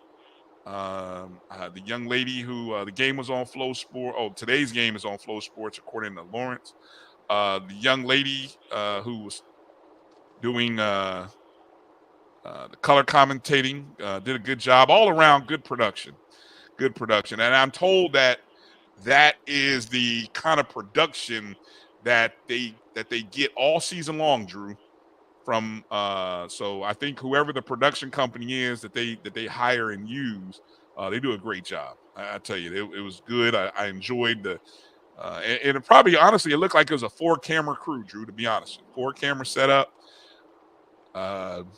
Some nice in-game graphics, good stuff there. So, whatever you guys pay, I told somebody, I think I told I told D-Champ this.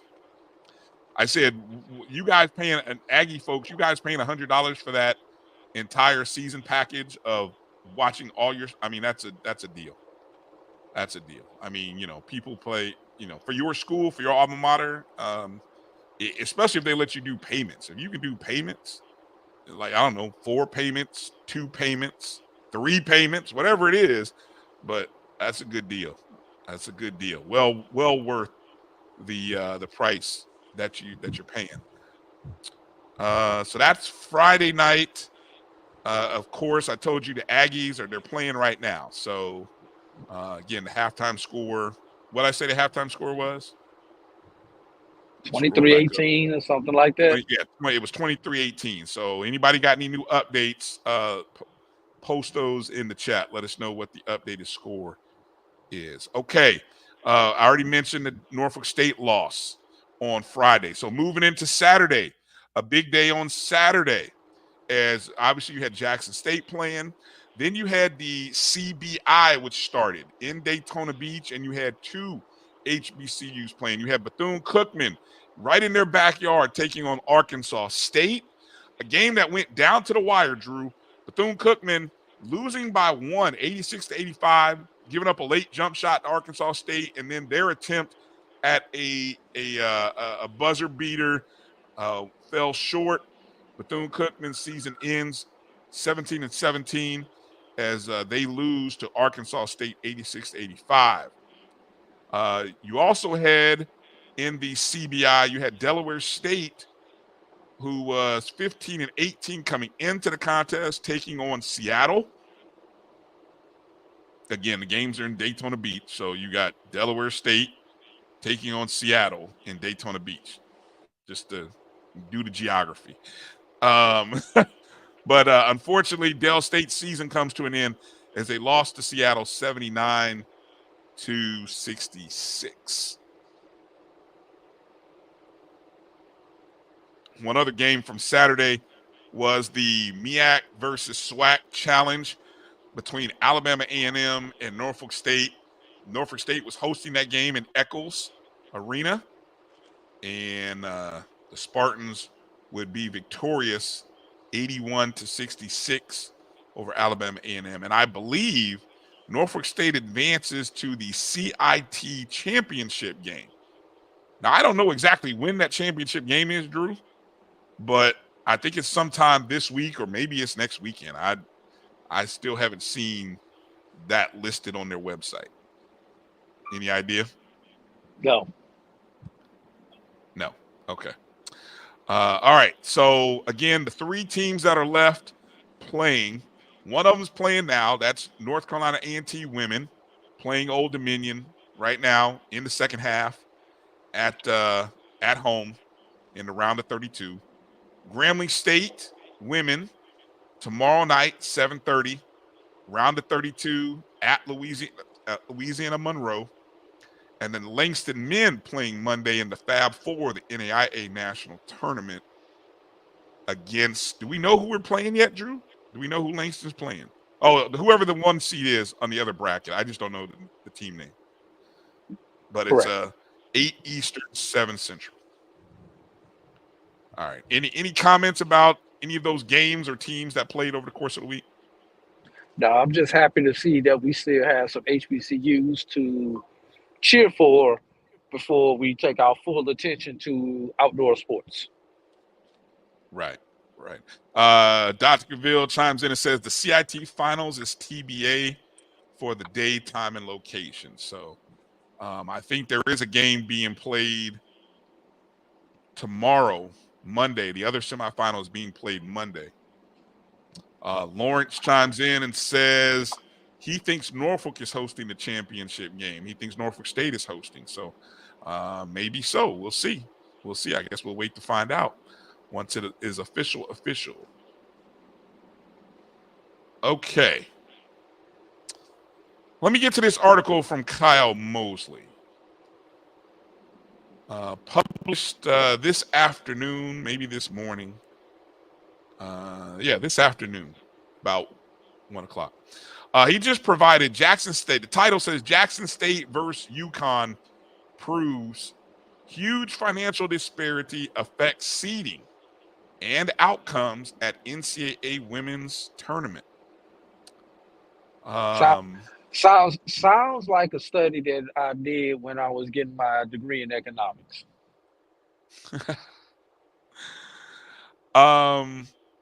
So he starts off the article by saying women's basketball teams have advantage for teams in the upper brackets over HBCUs and mid-major conference programs.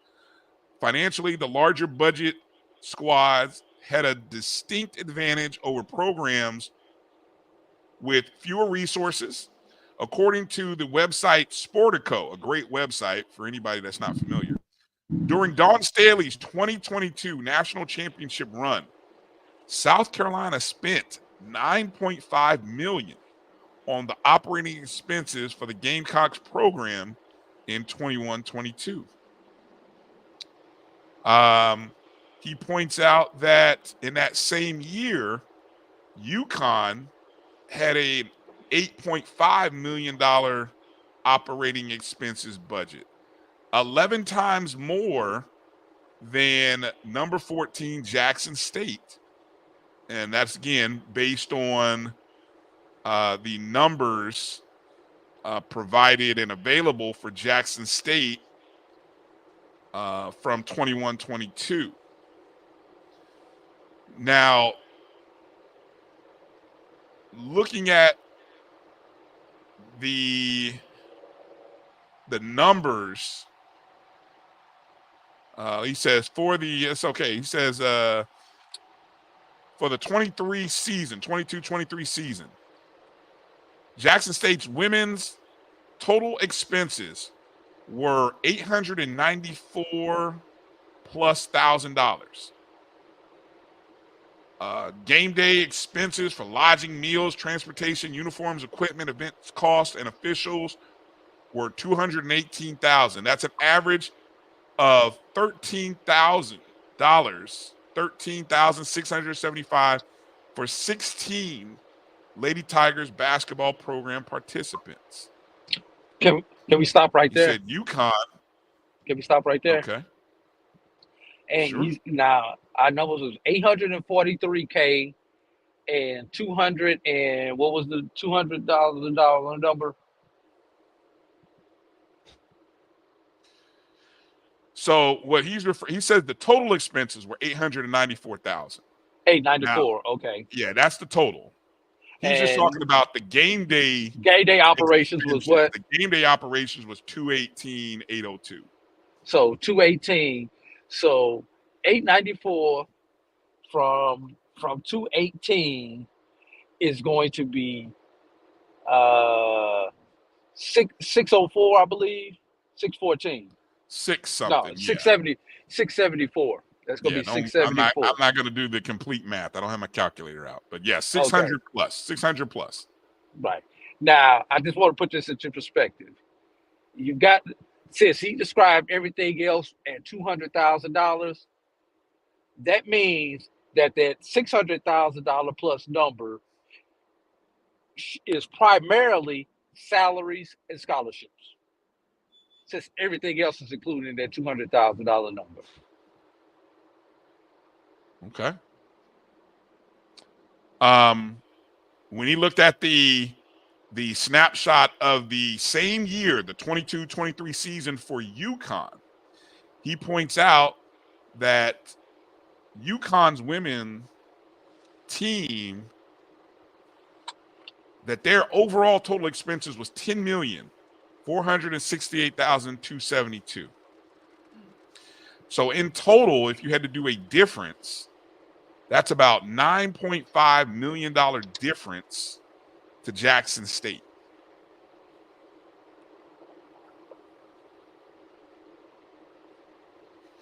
Top three seeds in the tournament, on the women's tournament, top three seeds are 347-1 historically in a round of 64. And have won all 42 titles. Number one seeds have won 10 of the past 11 national championships. So, again, if you are a 1, 2, or 3 seed in the women's bracket, now this is the difference between the women and men's bracket because we've seen the difference, right? In the women's bracket, when you are a top 3 seed, that means you're one of the top 12 teams. The top 12 teams, you have a chance at winning the national title. 41 teams, 41 years, 41 titles. It's just over the past decade or so that the number one seeds have won 10 of the past 11.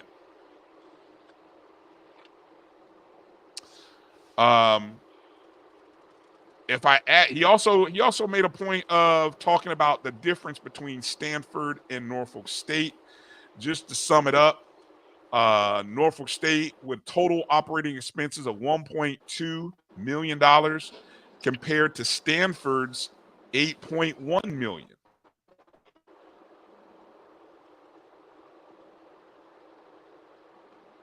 So,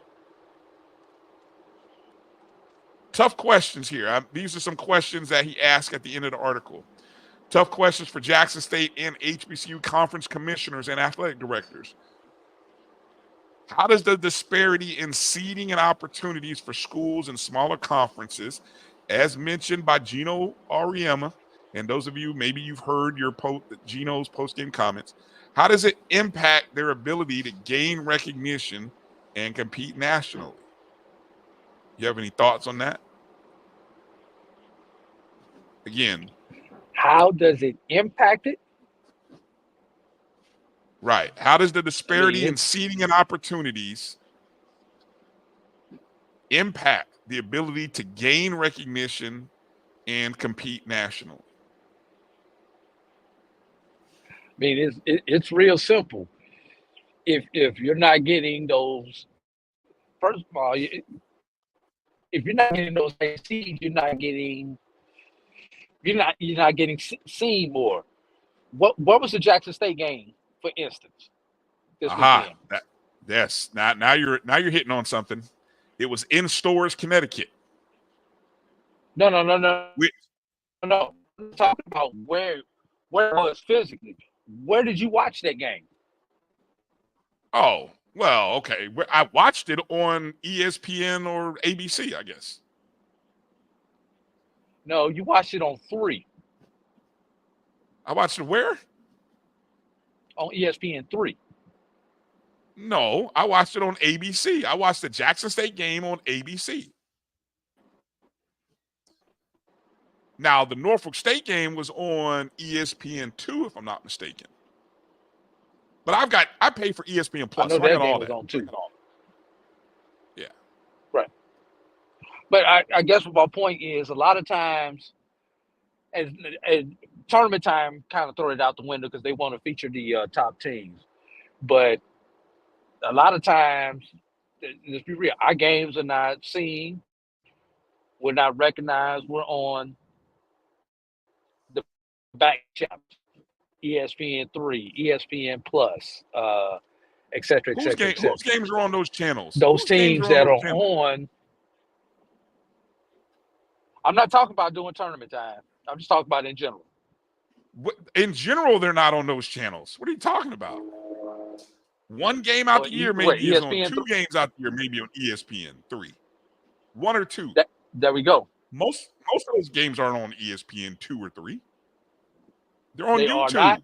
or they're behind or they're on pay-per-view behind the school website. And you're making my point. Mm-hmm. Okay. Visibility.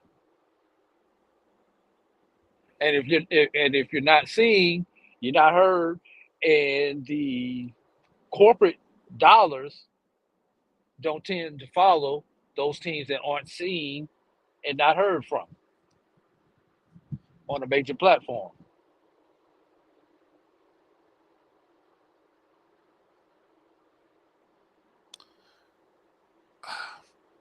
Yeah, I think that is which means it's tough for us to close that gap. Yeah, it look, what's interesting with this SWAC moving to a potential Thursday only day for the women's game is, again, if you don't have a dedicated place that you can go and watch these games, aren't you hurting the product? Like, again, we've seen the fuss all year. We've seen the fuss all year about how do we watch games. I mean, half the league is on pay-per-view, half the league is on YouTube. Right? For 90% of the games, 90% of the games are either YouTube or pay-per-view. But again, you're about to move to a solo day where you no longer have the men game as a draw into. So now you're a solo act. And are we still going to do the same thing?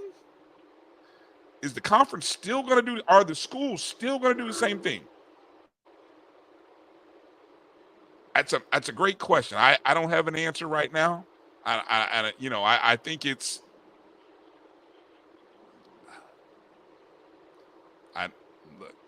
anyway. Let me go to his second question he asked in the article. And again, you can go and read this article, blacksportsinsiders.com. Blacksportsinsiders.com. Maybe you're not familiar with the site. I just discovered the site because Kyle had posted it on his Facebook page. I had seen some graphics by this site, but never really knew what it was. So interesting. Number 2, how might the lack of respect and opportunities for programs in smaller conferences impact women's college basketball's overall diversity and competitiveness, and what steps could be taken to address these issues?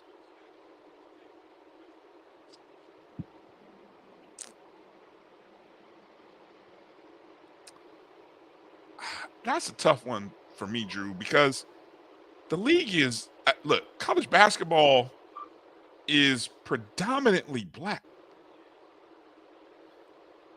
right? I mean, am I wrong there? Probably 70 to 65%.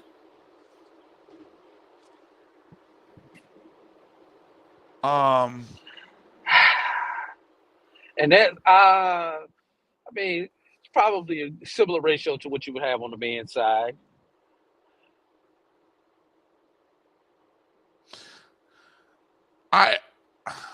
I think when I hear a question like that, I go to thinking about you and I know the game of basketball. Now,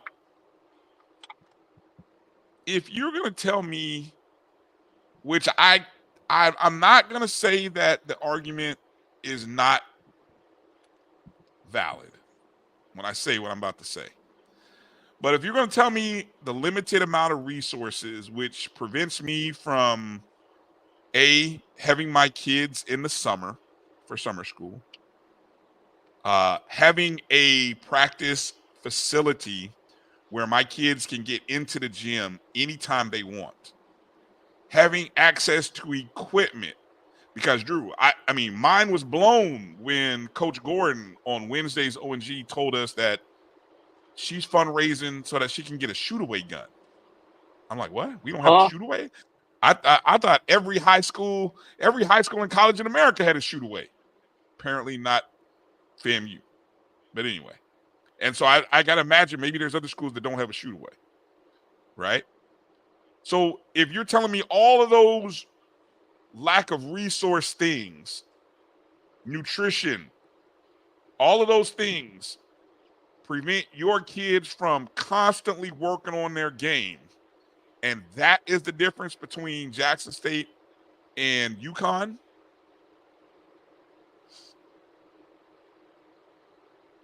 I'm buying it I'm buying that argument a little bit, but not a whole lot. I don't think that's. I'm gonna give you another one that you're leaving out, Brian. What am I leaving out? Recruiting budget. The difference between being able to actually get out on the road, visit these kids at their high schools, in their mommy and daddy's house, or wherever. And I'm not talking about just your in-state kids that you're able to hit the road. Our HBCUs have very limited budget. They can only actually get on the road and go to certain areas during certain times. Whereas I guarantee you, Gino has a coach whose primary job is to get on the road and recruit. Yeah. And to set it up so that when Gino comes in that one time, everything is set up. All he does is seal the deal. To be able to hop on those planes, to be able to jump in those rental cars and go not just down the road, not just in my state, go across country, where we have to rely on film and we have to rely on mama and daddy bringing these kids to our campus. And then when we get them there, are we actually able to entertain those kids when we get them on campus? That's another piece that you did not mention, along with all that stuff that you mentioned, which were very valid, Brian. And I probably should have added in scouting. That since you brought that, or I should have added scouting too, shouldn't I? I should add the scouting portion and the ability to be able to effectively scout your opponent or future opponent. No, what scouting software? Scouting software, yes. Scouting system. Which breaks everything down. Which breaks down what the pick and roll plays, all of these other things, the offensive misses, the analytic stuff, the stuff that look, we have it in the high school level. I mean, I have huddle. We have huddle at the high school level, and our coach, we could break down. We could show a player every miss from the season and say, these are why you continue to miss opportunities. Look at these 25 misses over 4 games. You know, sure, you can Brian, show they them. have software to do. Yeah. Yeah. They have software to do what I made my career as an assistant coach doing for so many years. Yeah. I'll let you guys go. I don't want to spend. I want you guys to go read the article, look at the questions that Kyle asked. Maybe we'll. I'll reach out to Kyle and see if we can get him on for next week's show. I'd love to kind of hear what kind of response he's gotten from maybe some athletic directors or other coaches from his questions. But I do know the one thing that I've heard discussed over and over is scheduling. If Jackson State wants a higher seed, Jackson State and other schools within the SWAC have to schedule better. Man, that's a bunch of crap, though, Brian. Why? It just like it take two to make a baby, it take two to schedule. You got to have a partner, Brian. Okay. Yeah, I can reach out. I can reach out all day to these schools and try to get these schools to put us on their schedule.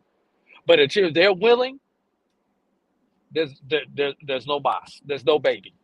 So that now, like I said, I didn't read the other two questions. He asked 4 questions, Kyle did in his article, and maybe that's one of the questions there. If you were such a big advocate, Gino, and like we were just saying, Gino Auriemma, Dawn Staley, Kim Mulkey, if you're such an advocate, then schedule HBCUs. Now, did I say that at the beginning of the show? You did. During the first segment? Now, the problem is you're not going, but unlike what you were talking about, you're not going to get those teams coming to an HBCU. Can we do a 2-for-1? We'll do a 2-for-1. Now, see, now you may be hitting on something. Now you're okay with doing a 2-for-1 in that respect, huh?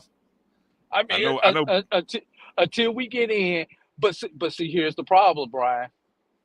We get that additional 2-for-1, and we get one of those 3. Who's gonna play us now? Brian. Here's the whole. It's a cycle, Brian. Who's going to have the balls to play us? Because when it comes contract renegotiation time for that coach that played us, and you got these 2 losses to these 2 HBCUs, I won't even denigrate HBCUs like that. To these mid majors or these low majors, that may be the difference between you maintaining your job or not maintaining your job, or getting a significant raise or a smaller raise because you lost to so-and-so mid-major or so-and-so lower major. And we, as mighty power conference school, do not lose to these schools. Well, hey, look, until it happens, I mean, the same used to be, look, people used to say the same thing about Gonzaga, right? And then guess what? Gonzaga continued, they kept the winning going. Now, I will say this. Well, I'm looking at Jackson State's schedule, and I know I'm venturing down a rabbit hole I may regret, right? But I'm only using them because they are one of our 2 elite premier HBCU women's basketball programs, right? Okay. So let's go back and look at their schedule from the season. They played 3 programs that weren't Division I programs. Okay. Won all 3 of them. Then they won and played a mid-major before playing 1, 2, 3, 4, 5, 6, 7 Power 5 programs. And they were 1-6 in those Power 5 games.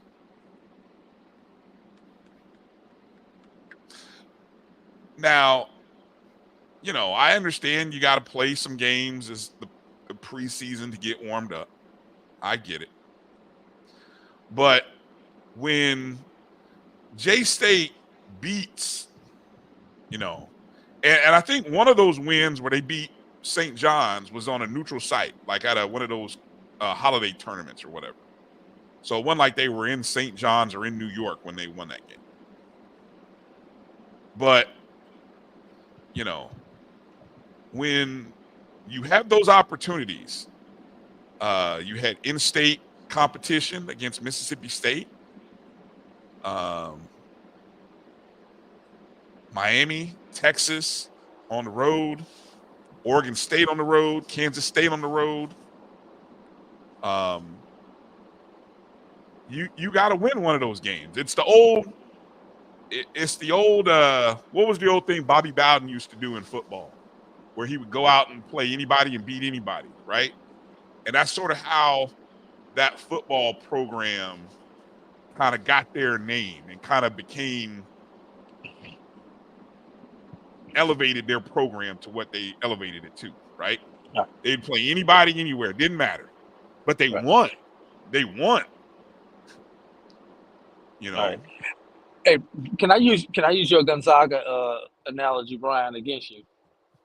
Okay, sure. Okay. How did Gonzaga make their name and get to the point where they became a power program? They won in two areas. They won in those neutral site games against those power teams because nobody would go and play Gonzaga, especially in Washington. And they made their runs during this time of the year in the national tournament where they made their name for themselves. Bryan, nobody still goes to Washington to play Gonzaga outside of their conference. That's true. So the only time Gonzaga, they play neutral site in these holiday tournaments and things of that nature, and they make their run during this time where they build their name. And, you know, we talking about getting on these people's schedule, and what happens when these lower schools win. Let's take our institution and our ex-men's head coach. Who did they lose to this year? Division II Albany State. School. Division II Albany State. Who did our women's coach lose to last year? No. Division II Albany State. Did she lose to Albany State? Yes. End of the year, what happened with both those coaches? Although one left before she got sent to the house, and the other one just got sent to the house. This is what happens when those schools who are not supposed to win those games, Bryan.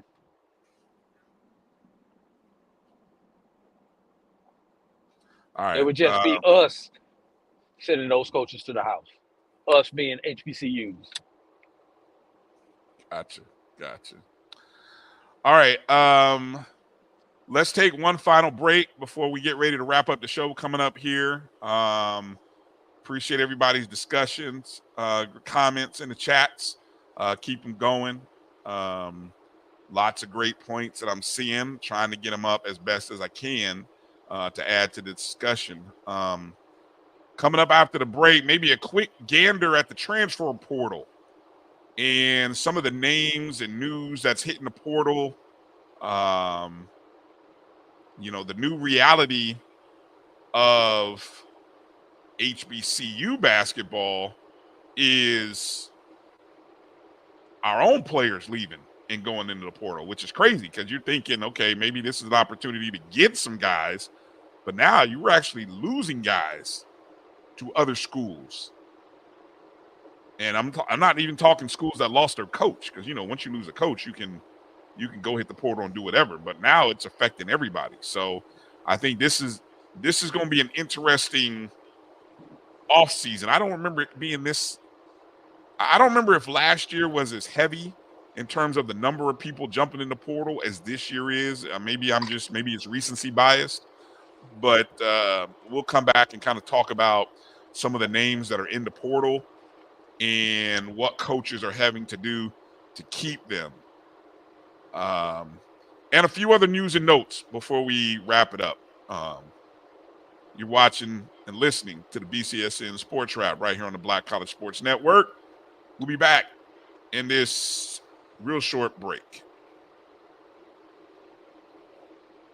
Hey, what's up, everybody? My name is Amber May, and I'm a voice actor out here in Los Angeles. I'm the voice of Dia in Genshin Impact, Yen Ching in Honkai Star Rail, the narrator in Comey Can't Communicate, and I also voice Brooklyn Barbie in the movie Barbie Big City Big Dreams.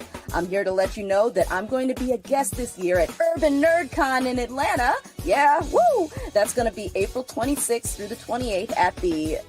where are we going again? It's going to be at the Cortland Grand Hotel in Atlanta, Georgia. So, if you're a Genshin Impact fan, a MiHoYo fan, and you live on the East Coast, you got no excuse. Come see me. Urban NerdCon. Our heroes, our villains, our stories. Come on down. Let's do it. Let's get it on. Ugh. TheUrbanNerdCon.net to get your buy one, get one free badges before the price increases. Remember, our heroes, our villains, our stories, everyone's con. See you there.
All right, welcome back to the BCSN Sports Wrap. Bryan and A.D. here. Appreciate everybody tuning in and watching or listening, however you are doing it. I want to remind you, you can catch all of the shows that are a part of the Black College Sports Network on the BCSN Pod Zone.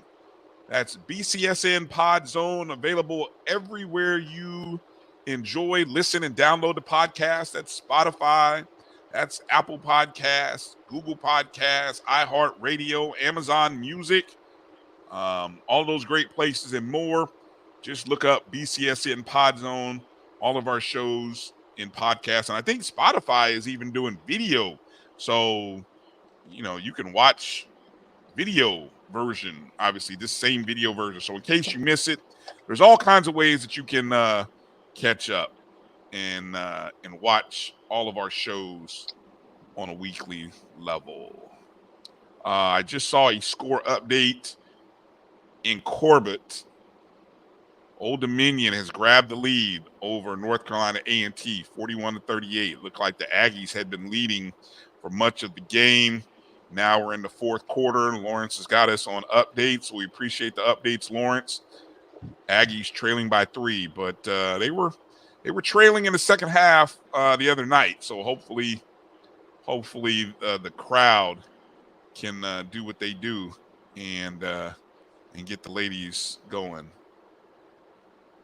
Just kind of glancing through the chats here to kind of see any new info, any new tells from you guys. All right, mention the transfer portal, Drew. So the portal opened up this past week. Now, one of the things, Drew, what do you think of this proposal or this idea? As the talk about the NCAA tournament expansion has taken place over the last few days, one of the things that's also being discussed is moving the opening of the portal because the portal opened right after, almost right before, almost like the Friday at the end of the conference tournament schedule. So you had some teams that probably chose not to go into the NIT, very notable programs that really had some, who knew how many players were really going to stick around? They probably had those kind of questions. Between that and spring breaks. Between that and the spring breaks, right, exactly. So that was a great discussion. I was listening to Saturday's Crowds. I was producing Carlos' show, so I heard it. But A.D. Wheeler Brown and Carlos and the crew had a great discussion about the portal and just the timing of things, and just especially with postseason tournaments and things. So I encourage everybody to go check out the Carlos Brown show from yesterday if you did not. Great conversation there from a coach, someone in the media, and then Wheeler Brown, of course, former athletic director as well. So you got all levels of the game covered right there on Carlos's show. But I think the big proposal that I'm hearing, or I've heard a couple of different people talk about moving the portal to really maybe even the end of March. I don't know. And moving it to the end of March opens it up for more players. One, have an opportunity to stay. Teams have an opportunity to play in some of these other postseason tournaments. And I don't know. What's just your thought? I don't know how it can't be a good thing by moving the portal date. Almost similar to what happens in football. I think football also has a weird opening date, which conflicts with the start of the bowl season, right? And it does. And that's why I was going to go with that. You would have to essentially do it for both of these sports, football and basketball. If you're going to move the date, move it to a similar timeline. But the difference for football versus basketball is football, you're also up against semester deadlines. That's right. I was just thinking the same thing. Yep. With football versus basketball, even these kids who say they're going into the portal, they're still going to be on campus for another 6 weeks or so, month and a half, as they finish out the semester. They have to finish out the semester, because if they do not finish out the semester and have a passing grade, the portal means nothing, because they'll be ineligible. So, yeah, basketball, you do have probably a little bit more of a timing. Basketball signing day, correct me if I'm wrong, is still mid-April, if I remember correctly. Like maybe the third week of April, somewhere up in there. So you have to you got to keep that in mind when you talk about moving the date, because you want to close the portal before the signing day, so that you can officially sign these people, know what your high school is, and then go into the summer knowing what holes you still have to fill. So it's a touchy situation, especially this year and next year with the calendar, with the tournament being essentially pushed back a week. And I think that's part of it for this year and next year, is because of the calendar schedule along with the portal. They did not mesh as fluidly as they have in the previous couple of years with the portal. So how long is the portal actually open right now? I want to say it's usually open like 15 days, something like that. About 2 weeks. Yeah, just over 2 weeks usually. Which also brings up, what about those players who are actually in these various tournaments right now, who still may want to opt to go to the portal? Obviously, you're not going to announce that you're going to the portal while your team is currently alive in the NCAAs or the NITs or one of these other ancillary tournaments. But I want to say I've seen somebody do that though, and still playing for their current team. Yeah, I don't remember if it was even at the HBC. Like, I'm trying to recall When did I see the? I'm going to use Shy Odom of Howard as an example. That article that I read in HBC. Let's see. When did Howard play? Howard played on the 19th. When did that article? I got it linked here. The article by an HBCU game day. From Stephen Gaither. Oh, March 21st. So it was like 2 days after. All right. Yeah. So, and then as a coach, which means that, I mean, when it's that soon, it was already in. It was already like in waiting. He was just waiting on the season to end. Correct. And then as a coach, do you really want a player who's going into the portal playing? And let's flip that. If I know I'm going into the portal, why would I play and risk injury? What if Shy Odom, using him for the example, blows his knee out or blows his Achilles out during one of these postseason runs, knowing that he was getting ready to go into the portal?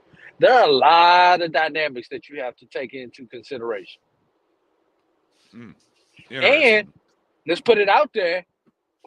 I can say I'm going to the portal all day, and there's about 600 people who entered the portal over the last week or so. What if I have no takers? I need to make sure that coach don't give my money away.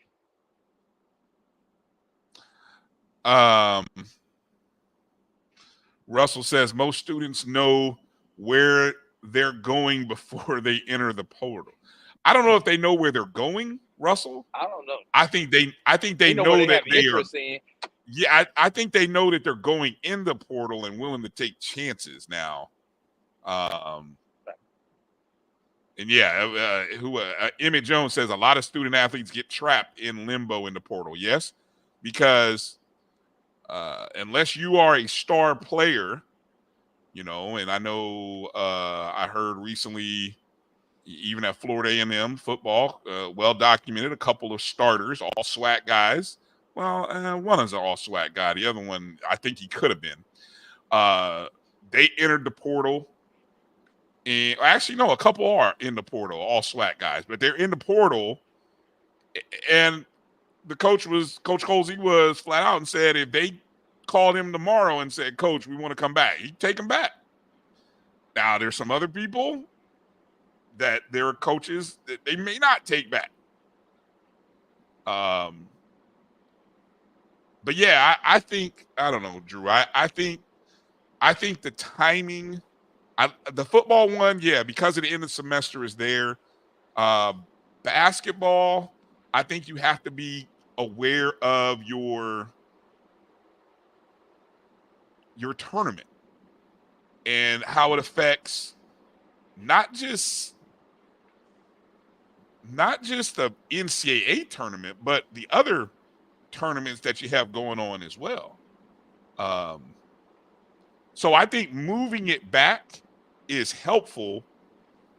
And I think if you can't move it back more than 1 week though, Brian. No, I think you can move it back to, I think if you moved it back to the last week of, put it like this, if you moved it back going into the last 2 weeks of the NCAA tournament, meaning, I mean, ideally, you would like to have it between the Elite Eight and the Final Four in open. That's what I'm talking about. That way, you've eliminated most of your teams, most of your bubble teams that would have maybe gone to your NIT or your CIT. Most of those are done. Yeah, exactly. Most of those are done. Most of those are done. No, looks like we got a tie ball game with 2:03 to play. Corbett Center, I know it's got to be jumping. Old Dominion and North Carolina A&T tied at 45 with 2:03 to play. Great update. Okay, so here's some of the names in HB. And in terms of the men's side, some of the spotlight names that I saw, and there are various sites. I think tracking this is very hard from the standpoint of I've seen a couple of different sites, verbalcommits.com on the men's side, on3.com. Both of those sites have pretty nice portal trackers. 24/7 has a portal tracker. Rivals has a portal tracker.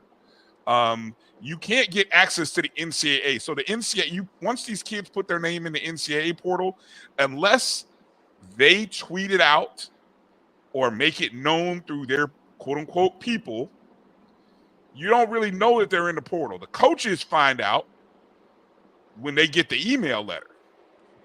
They get an email letter saying your player such and such is in the portal. And then that may be a surprise to some people. Some people may be like, oh, I didn't know you were thinking about transferring. Right? And then the rest of the coaching community sees it. But in terms of us, media, reporters, interest folk, we don't really know until they put it out there. And so, coming across the names from HBCUs, you really don't find out until it gets put out there. So this past week, Ken Evans, the SWAC Player of the Year from Jackson State, I believe he's a senior. He's in the portal. Let me stop right there. Is this like 2 of the last 3 years or something like that the SWAC Player of the Year has gone into the portal? Well, who was the SWAC Player of the Year last year? I can't remember last year. I'm thinking of a couple of years ago. Because I know the guy he's at Grambling now, but he left Alabama A&M. Went to another school and Johnson. then came back at Grambling. But he was Player of the Year or first team or something like that when he left Alabama A&M. He was first team. I don't think he was Player of the Year. I think that's Johnson was his last name. Yeah, first teamer. I'm sorry. Yeah. Yeah, somebody in the chat, somebody tell me if you remember who the SWAC Player of the Year was from last year. I can't remember. I'm trying to recall who it was. I know FAMU's MJ Randolph was the SWAC Player of the Year 2 years ago. And then, but he decided not to use his last year eligibility after he had another year eligibility and decided to go pro. Instead of even going into the portal, he was like, I'm going pro. So yeah, I'll have to look that up. But Rivals.com has Evans ranked as the number 17 overall prospect, or 17, portal prospect. Another top 60 guy, former Southern guard, Tyrion Joseph. Of course, he played about, I think I saw 19 games for Southern this past year. Averaged 20 a game. That was his average out the door. Of course, didn't play the last 10 games quarter, of the season. The last quarter of the season, pretty much. Yeah. He's number 39 that's the one in the top 60. The surprise. Huh? Joseph is a surprise. I don't think one at all. What are you surprised? Why? You said what? I said no surprise. Oh, not surprised. No surprise. Okay, you're breaking. Your signal dropped. No, EA, man. We got EA. Stop it. All right. Another name. Shy Odoms from Howard. He announced, I just mentioned the article by Stephen Gaither, HBCU Game Day. 2 days after Howard was eliminated from the NCAA tournament, Odom, who was not only the MEAC Rookie of the Year in 2023, his freshman year, this past year, he was the MEAC Tournament Most Outstanding Player. Helped Howard to win back-to-back MEAC Tournament championships. So Shy Odom is in the portal. All right. I'm sorry, Brian. I lost my connection, but I had said there was no surprise with that one. Oh, I got you. Okay. I got you. Senior guard Martez Robinson of Delaware State, who averaged 15.9 a game, 6.5 rebounds, 2.2 assists a game. He's in the portal. Keith Lamar, who was one of FAMU's leading producer scorers. He has a year of eligibility. He's in the portal. Averaged 13.8 a game, 5.3 rebounds. Has a year eligibility. Quick update from Lawrence. Tie ball game, 45-45, Old Dominion A&T. North Carolina A&T has the ball with 10 seconds left. Oh, this will be interesting. We'll see what he posts here. Appreciate you dropping updates. No, he says 19.9 seconds left. That's a big difference. What, they put 9 seconds back on the clock, Lawrence? Jesus. You know, the 9 is next to the 0 on the keyboard, Brian. Maybe that was just a typo. I got you. I'm messing with you, Lawrence. Appreciate the updates. On the women's side, there was a series of players from out of the SWAC. I was looking at a thread. Liv for Hoops, she was dropping some, she was trying. I asked her if she had a portal tracker that she started, and then I asked her whether she was still keeping up with it, and she was like, "Oh no, I'm not." I think it got to be a bit much, but all kinds of girls in here from the MEAC, from the SWAC, from top teams. Yeah, it's a real thing that's happening in the portal, Drew, and I guess for me, it's caught me a little by surprise because the portal is where, much like the JUCOs, it's where HBCU teams can go to get better. Yeah, but it's also when it's caused some by HBCU teams to get worse. Yeah. Yeah, indeed. And what's going to keep these kids at these schools? Brian, there's only something I love about HBCUs. It's in the jingle of one of our shows, but with these kids these days, there's only so much culture that they can get at an HBCU. A lot of them feel that after I've done my 2 years in the HBCU atmosphere, now I can go over there to the other school. I know what it's like to go to an HBCU. Whereas, back in the day, you went to an HBCU, you stayed at the HBCU. Part of it was because you really didn't have a choice. Part of it was because you wanted to. Now, these kids have the choice, and they're exercising that choice. Interesting.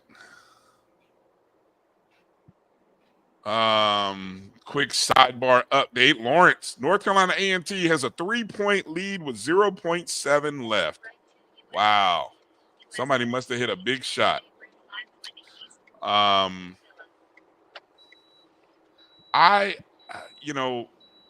I'm glad you didn't say, Drew, is that NIL is going, because I think NIL is everybody's run to. It's kind of like running to the fire escape in a case of a fire. People are running to NIL and say, how do you keep these kids? G Boom says that the cost of attendance will help keep some of them. And facts.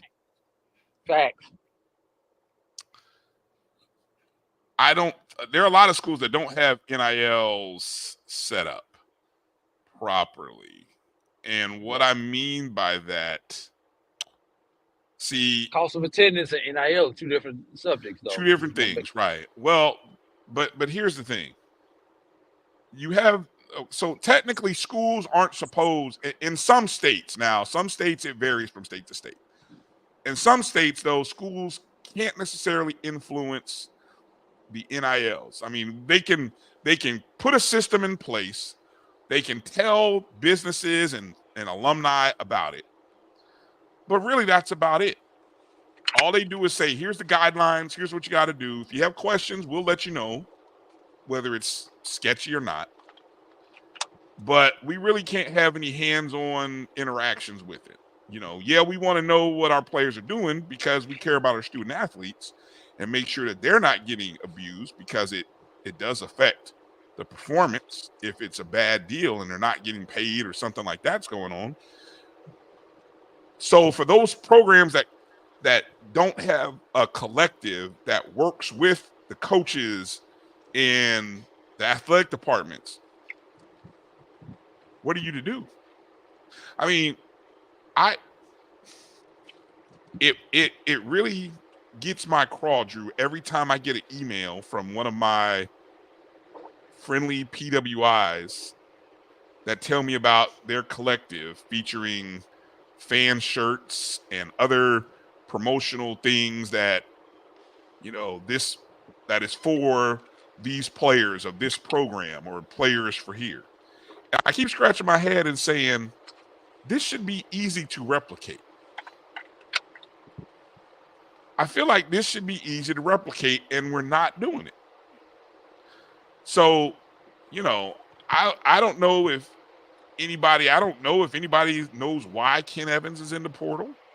I mean, just as much as I don't really fully know why the guys at Florida A&M are in the portal. I mean, we could speculate about it, not about being coaches that are hired and aren't hired yet. Or we could say it's NIL. It's probably a combination of everything that you just said. Yeah. But what I don't think athletic programs, well, shame on the athletic program, rather, that sticks their head in the sand on it, though. Because it's got to be frustrating for coaches that are losing players to another school because of NIL. So, I don't know. Score update, Drew. Final score.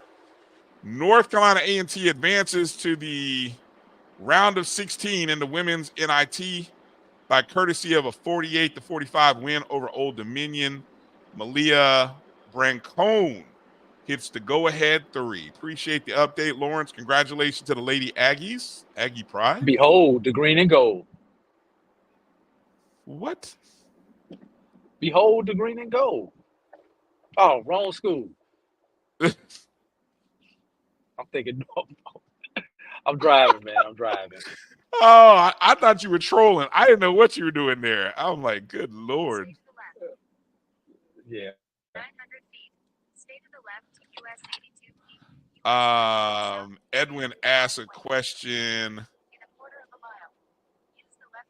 Is the reason it hasn't been replicated because we don't want to change, or we have other deficits we are trying to fund?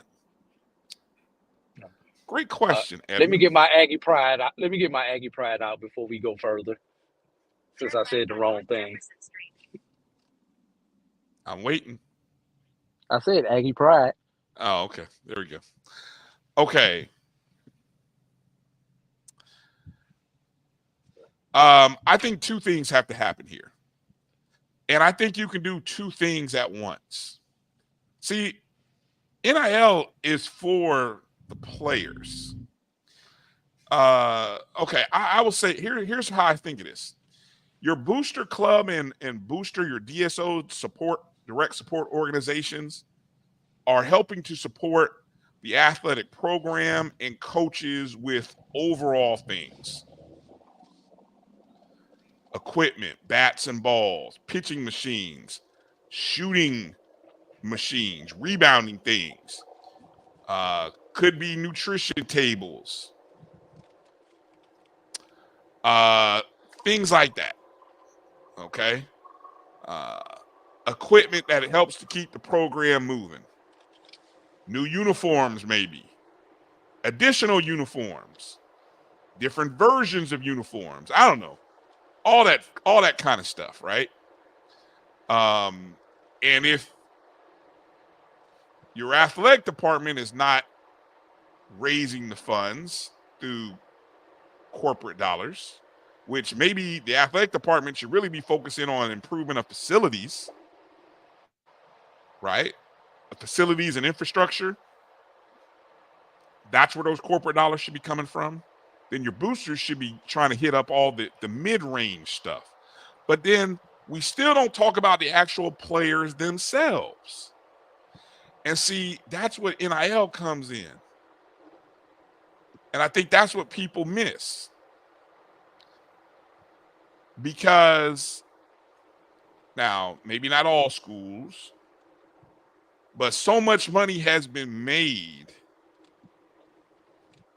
at larger schools, and kids have never received a dollar other than, hey, you've got a great education and here's some great hookups and future life connections. Well, which are important. They're important, right? But at the same time, you'd like to have some money in your pocket for the off season, maybe even supporting your family who might need it. It can be all kinds of personal expenses that your program technically can't cover because of NCAA rules, right? That's where NIL comes in. So if I were to take $100 and say every month I'm donating $100 to, I'm going to use FAMU athletics. With a good NIL collector structure, here's probably how this should go. $50 of that 100 should go to the athletic department. $25 this month maybe go towards a specific sport. And you know what? The other $25 should go into an NIL collective to say, hey, or you know, if the NIL collective is selling T-shirts, I'm buying a T-shirt that supports this kid. Or they've got, you know, an NIL, you know, fundraising thing they're doing for the girls on the tennis team, you know, or the softball team. Well, there's my $25 for the month that goes towards that. And I think if more alumni looked at it in that respect and saying, hey, I'm giving a portion to athletics, a portion to the program or maybe the boosters, and then another portion to NIL, I think you'd have a great coexistence and everybody would benefit. How's that strategy sound to you, Drew? Sounds good coming out your mouth. I just want to see it in practice, brother. Great theory. I'm worried about the execution. Well, you know, so, my personal execution, or I mean, what you of it overall. Well, you know, see, look, once you give the money, you have to trust that the people you're giving it to are going to do what they're being charged to do. That's where the trust comes in. And where has that left a lot of us with our schools at? Yeah, no offense to any school, and whether it actually goes to the right place or not, a lot of times, unfortunately, we don't feel like it's going to the right place because we don't see those results. We don't hear the stories of it and being that's a used problem at the place it was supposed to be used at. That's a problem that the school or the athletic department must address. They've got to let people who donate know what's happening. Like for example, I'm gonna use the big fundraiser that Florida A&M did for coaches. I'm told that money is still sitting in a pot somewhere. And my question comes to mind and say, why hasn't, or when will it be distributed to coaches? Was it given to coaches to balance off bonuses? And if not, when will it? Because that was the whole purpose of giving the money. Giving the money was supposed to be for these supporting salaries. And there were bonuses that were still unpaid. So what's happened to that? Somebody should give some sort of update. See, that's where you start to lose trust when nobody gives updates. I don't have to know where all the money goes. I just want to know that it didn't go into somebody's vacation, and that if you're spreading it into 5 different places, okay, spread it into 5 different places. Approaching a railroad crossing. Blue Jacket for Life asks, what's the difference between collectives and NILs? I think the basic way to saying this, Blue Jacket, is NIL, name, image, and likeness, is the what. Collectives are the who. Does that sound about right, Drew? A who, not the who. They're a who. That's a way of handling NIL. Not the only way. Well, I said the who. It's not, but it's yes, not the only sort way. of implied. It's implied that okay. It's not the only way. Yes, you're right. It's not the only way. Yeah, that's why I just want to make sure that it's not the only way. And a collective is nothing more than an organization, a group of people put together to collect the money and portion the money out. And they come up with creative ways to collect the money and portion the money out. You can sign an NIL deal with a local restaurant or something along those lines to tweet something out or to appear in a commercial or something along those lines. Right. Blue Jack for Life pointed out that Travis Hunter just purchased a house in Pooler, Georgia for his mom, thanks to NIL. Exactly. I mean, there are women's basketball players. The top women's basketball players are making more money from their name, image, and likeness. Like, I've seen 3 different Caitlin Clark ads during this weekend of the tournament, and Angel Reese ads. And guess what? They'll make more from that than they'll make from going to the league. Exactly. The base salary from playing professional basketball is nothing. Without going overseas. Yeah, right. And they don't have to go, which usually that's what most of the women have to do in order to make real money, is go overseas. Caitlin Clark and Angel Reese won't have to do that because they're making enough. They're making good money. I don't even want to say enough. It'd be disrespectful to say enough. They're making good money. Good money right at home.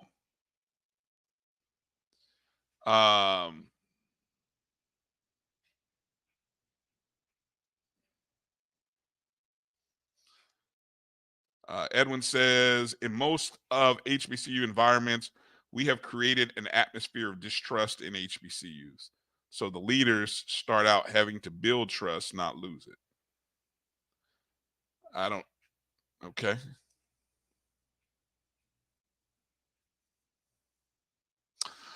Let me get to a few other notes here, Drew, so that we can kind of start to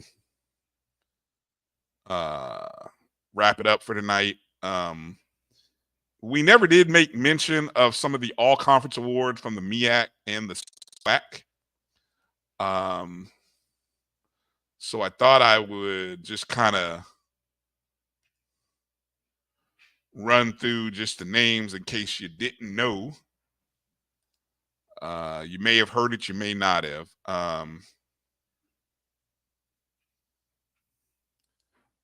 And of course, it's taking slower. So I'll just read the bullet points here because I thought it was moving a little bit faster than it is. The MEAC Men's Player of the Year was Jamari Thomas. He's a junior, goes to Norfolk State.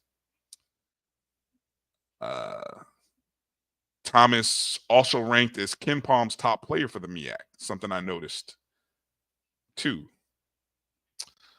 The MEAC Women's Player of the Year was Kiara Wheeler, also of Norfolk State. So Norfolk State getting the double-double, men and women's Player of the Years. The SWAC Men's Player of the Year, as previously mentioned, Ken Evans of Jackson State. And the Women's Player of the Year was Ariana Grizzle of Florida A&M University. Predicted by who, Drew?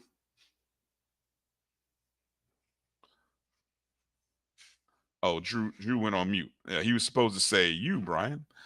Okay. My bad, bro.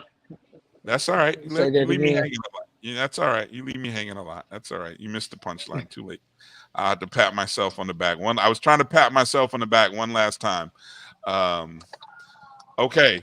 The third annual HBCU All-Star Game teams were announced last week. That game is going to be in Phoenix at Grand Canyon University Global Credit Union Arena. Look at that, Drew.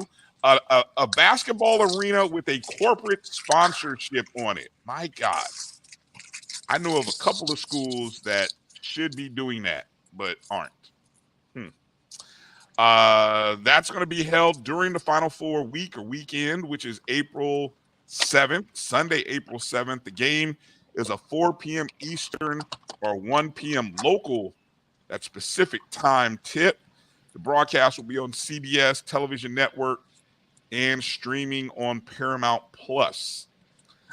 The teams are named after Rick Mahorn, a.k.a. Team Mahorn, and Ben Wallace, a.k.a. Team Wallace. Drew, pop quiz. Do you know what HBCU Rick Mahorn attended? Didn't both of them attend Union? No. Rick Mahorn, it was a D2, correct? It was at the time, yes. At the time. Well, actually, no. They weren't a D2. Next level down. NAIA? Yes. So I know Wallace went to Union. I know that. Correct. I know I wanted to say Lincoln, but I know that's not right. No. I really do not know where Mahorn went, even though I should know it. You should. And yes, you are correct, Chuck. You are correct. And EA as well. He went to Hampton Institute to be exact. That's right. Hampton Institute. 1976. Well, at least I was in the right state. I was going to say you had the right color. I say you had the right color of blue. You had blue. Yes. You had that right. No, you weren't in the right state. No, you said Lincoln. No, you definitely No, weren't. I said I know it was Lincoln, but I thought it was Union, but you said no. So at least I was in the right state when I had Union. Oh, my bad. Mahorn played from 1976 to 1980. He was a 3-time NAIA All-American. At the time that he left school, he owned 18 school records. He scored 2,400 points, averaged 20.3 per game. Of course, we're well aware Hampton went on to join, countless number of conferences following their ascension into NCAA level.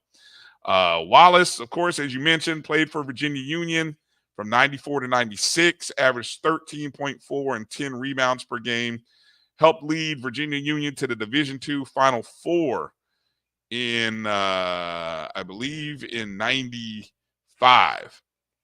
That team went 28-3. He was a first-team D2 All-American on his way out the door. What other famous Power Forward went to Virginia Union? Ooh, great trivia question. What other? Oh my God. Charles Oakley. Thank you. Thank you, Emmett. Yes, I'm cheating here. I saw it. Thank you. I knew it was another power forward. Yes, another power forward. Oakley. Yes, thank you. Yes, thank you. Good job, guys.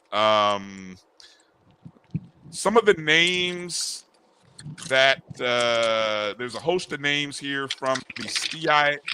Well, okay, so Team Mahorn is a group that consists of MEAC, SIAC, and Independence.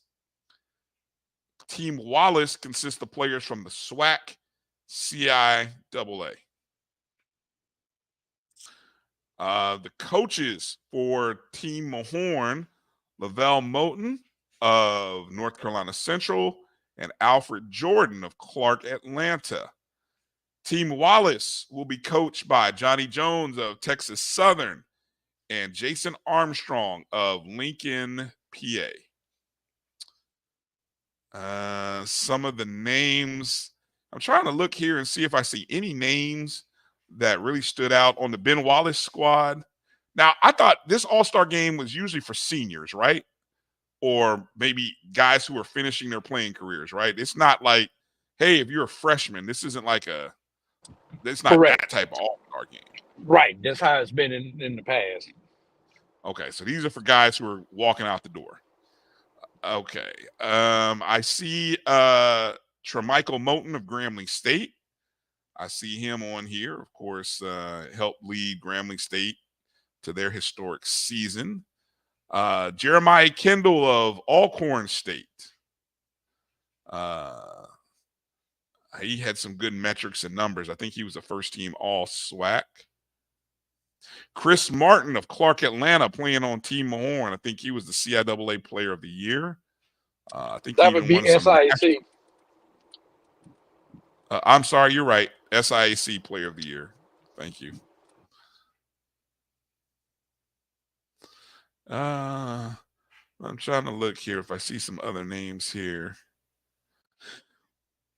No names that really kind of stand out. Not shamefully, I didn't go and do the math here and figure out what the point per game and accolades are for some of these guys, but they are what they are. All right. Another basketball note, Drew. On Saturday, it was announced that Robert Jones, the head coach of Norfolk State, would receive a contract extension through the 2030 season. Of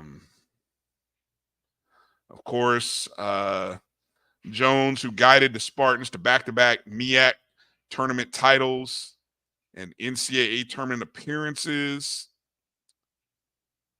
signed a one-year contract extension that could keep him at the school through the 28-29 season. The deal includes a 5% pay raise, essentially resets a 7-year extension that Jones signed before last season. Of course, I think 7 years is unheard of at the HBCU level, and honestly unheard of at any collegiate level. No, I don't think so. I mean, Jones has been there like 10 or 11 years, Drew. I mean, he came in 2013. He's been the coach since 7-year extension, though. That's they Coach Calipari at Kentucky. They gave him a Godfather type deal. When you got your guy, the guy has proven. The guy is proven. I mean, he's. I have no problem. Don't get me wrong. I have no problem with the deal, but it's such an outlier, just like Calipari's deal. It's such an outlier. Most people don't want to go that far out. Most coaches don't want to go that far out to go out 7 years. But let's do the part of the reasoning behind this. Should he leave, it gives them an opportunity to amortize the money that they would owe him over a longer period of time. Right. And I think, look, there was interest from, was it Illinois, Chicago was the school that his name was rumored to be going to, UIC. So, yeah. Let's see. I'm trying to read this article. He has a base salary of nearly $370,000 plus a $20K bonus for scheduling guarantee games that generate at least $300,000 for the program. Hence explains his schedule the way it's formatted. It does, yep. They don't take a lot of risks, though. That's one thing that when you look at the schedule, Norfolk State, they don't. But then again, I saw a tweet by Jones where he sort of tweeted out something to other coaches in the 757, which I'm assuming is the Tidewater area. And he basically was saying that those schools should all play each other. Like, I don't know, maybe a group of 5 or 6 schools. I mean, if they all kind of like a Palestra type deal. Exactly. That's exactly what he just said. He said it was similar to what they do in Philadelphia, where you have 5 schools and they all play each other. And you know what? I love the idea. I mean, it helps with your scheduling because that's 4 games.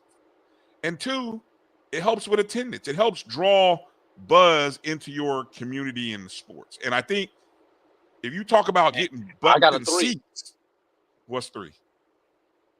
3, it helps with your travel costs because you don't have to pay for hotels. That is true. Yep. Win. So smart idea by Coach Jones. Coach Jones, who's only 43, which I'm bugging off of. I'm like, really? Only 43, man. Like, what am I doing? What have I done with my life? But anyway, he's gone 166. Shut up. He's gone 166 and 126 overall, and has a 104 and 34 record in the MEAC. The Spartans are scheduled to return, assuming that they don't lose anybody in the portal. They could return 11 players from this past season team. That's serious. That's serious. Congrats again on the contract extension to Coach Jones. Money well spent by Norfolk State. They got it figured out, man. They got it figured out on the basketball side. That's why I said Norfolk State both sides, men and women. Well, yeah, that's what I said. I mean, the Norfolk State is a basketball school. I mean, maybe football will get right, but they are a legit basketball school. Legitimate.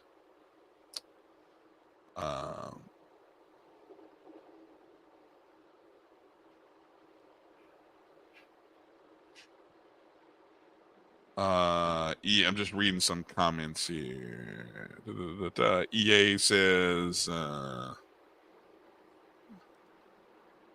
would love to see him reaction to a FAMU contract offer and the details of the contract. No, you wouldn't want to see that. The FAMU's coach made half of what Coach Jones is making. So, but speaking of FAMU coach, and she probably won't do this because we suggested this, Tiffany Dawn Sykes, if you do not make a phone call to inquire the interest of one Chris Wright, you're going to lose a lot of alumni support. I'll just say that. There's a lot of alumni, a lot of people are on the Chris Wright train. Well, there are a lot of names and opportunities that are out there. Like, matter of fact, I have heard that there is a current SWAC head basketball coach that was seen at the SWAC tournament exchanging numbers with Sykes. Now, they may have just been exchanging numbers to. You got to tell me that off air. Somebody else. Yeah, I'll tell you. I won't say a name, but I'll just say, and it was just one of those things that was caught and seen and was like, that's interesting. But I'm not saying Wright is the man for the job, but you at least have to kick the tires with that one. Well, here's the criteria, and you mentioned the Florida A&M men's job is open. Alabama A&M women's job is also open. From what I'm told, also, we don't know if the Alabama A&M men's job is closed or open because apparently it was a 2-year deal with the option to renew, from what our good friend Mo Carter told us. And Paul Bryan should be kicking the Chris Wright tires also. Yeah. There'll be a lot of people that might and will. I mean, again, he had a lot of success in Talladega, But he was there in Talladega for a while. So before he moved over to Langston. So yeah, I would hate to think about losing out to Alabama A&M for a guy of that skill level. But I went back and I looked back at the search for the current head coach at FAMU back in 2017. And I'm going to share this on Wednesday. I'm going to share some of the names, but there was 120 something names on the list that was provided by the Tallahassee Democrat of coaches interested in the job back in 2017. And I knew of some of those coaches personally. Yeah. So I know that she's getting flooded with interest in names. And I've heard everything from, I mean, look, there's going to be options of somebody with Division I head coaching experience, could be a assistant coach at the D1 level. It could be a Division II NAIA coach. You might even have some high school coaches that have had a highly successful career that has those recruiting ties and connections that is just as valuable as anything. It might be almost more valuable than having Division I experience, Drew. I mean, because if you got Division I experience but don't have great connections, you know, within, say, the state of Florida or the Southeast, what does it matter? What does it matter? I mean, a lot of people can coach, but the question is, guess what it takes to win, Drew? Takes players. Takes players. Takes talent. Takes talent. The last thing I want to bring up, Drew, is I posted this on our feed on our Facebook page when I saw it late Saturday night. And I want to see if I can quickly pull up the article or the summation of the article. Come on. Bethune-Cookman Athletics just recently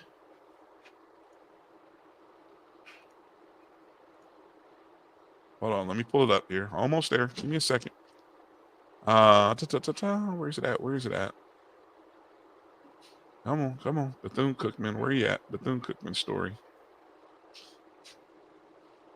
Say something to the people, Drew. I hate to just leave dead air. I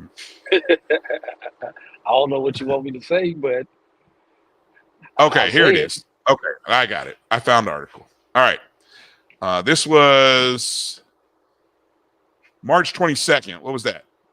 2 days ago, Friday. Headline: BCU receives $1.4 million gift from local entrepreneur L. Gail Limerand. The generous donation from Limerand will be used to renovate 2 buildings on campus that will be known as the L. Gail Limerand Academic Multiplex and the L. Gail Limerand Football Complex. You get 2 buildings named after you. 2 buildings, yes. The L. Gail Limerand Multiplex and L. Gail Limerand Football Complex will be used for academic support, meeting and office space, recruiting, athletic locker rooms, and other similar purposes to support student athletes. And if I'm not mistaken, I think even they had a campaign going on. I forgot. What was it? They were also doing something else at Bethune. They were in the middle of a donation thing. They were raising money for something. Is Theron in the chat? Or you can't see whether Theron's in the chat because you're on the road. Yeah, they were in the midst of another campaign, and I think that was going to go towards the locker rooms.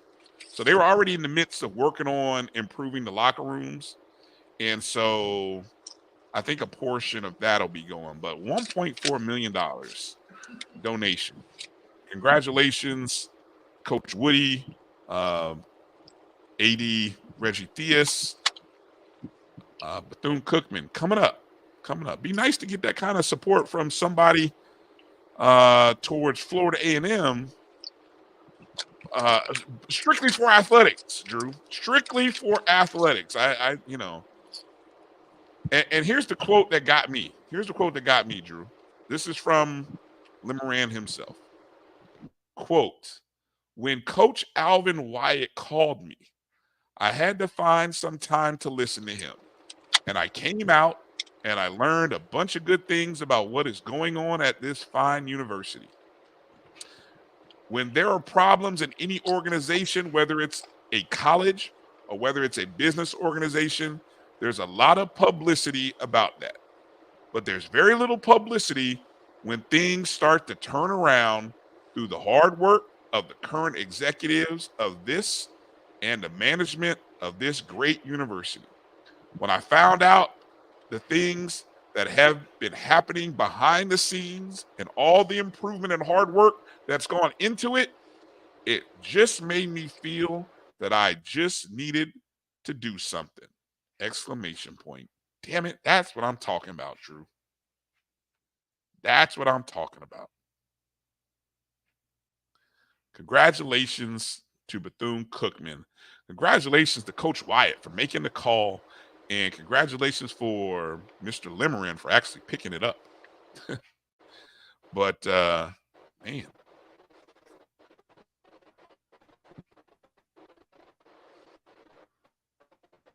Yeah, coming a long way from old Ed Reed. Coming a long way, haven't they?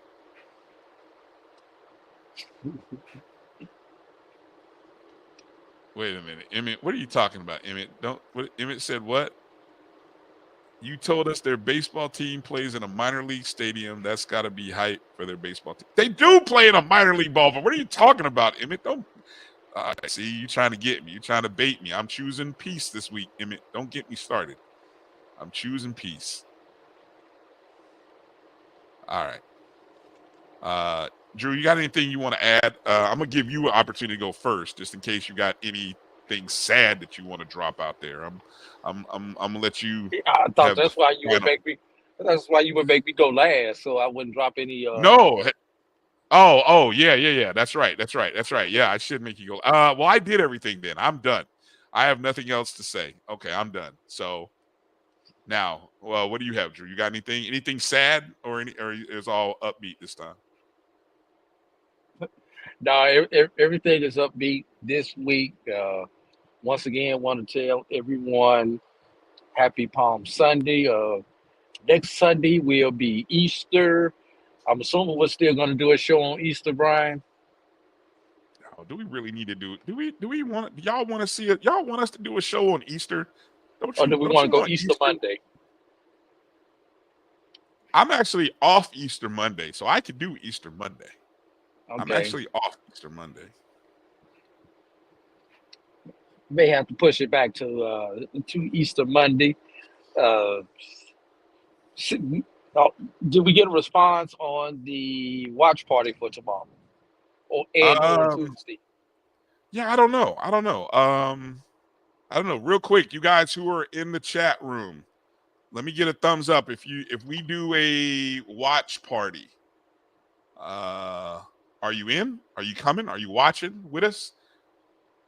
If we do a watch party for the Langston basketball game, I don't know who else is. Also, somebody else is playing Monday. Grambling.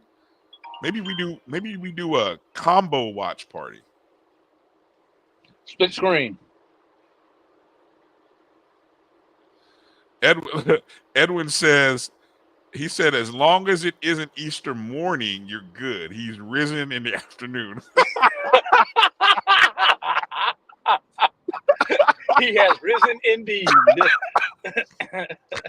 That's great. You know what? We might do a show.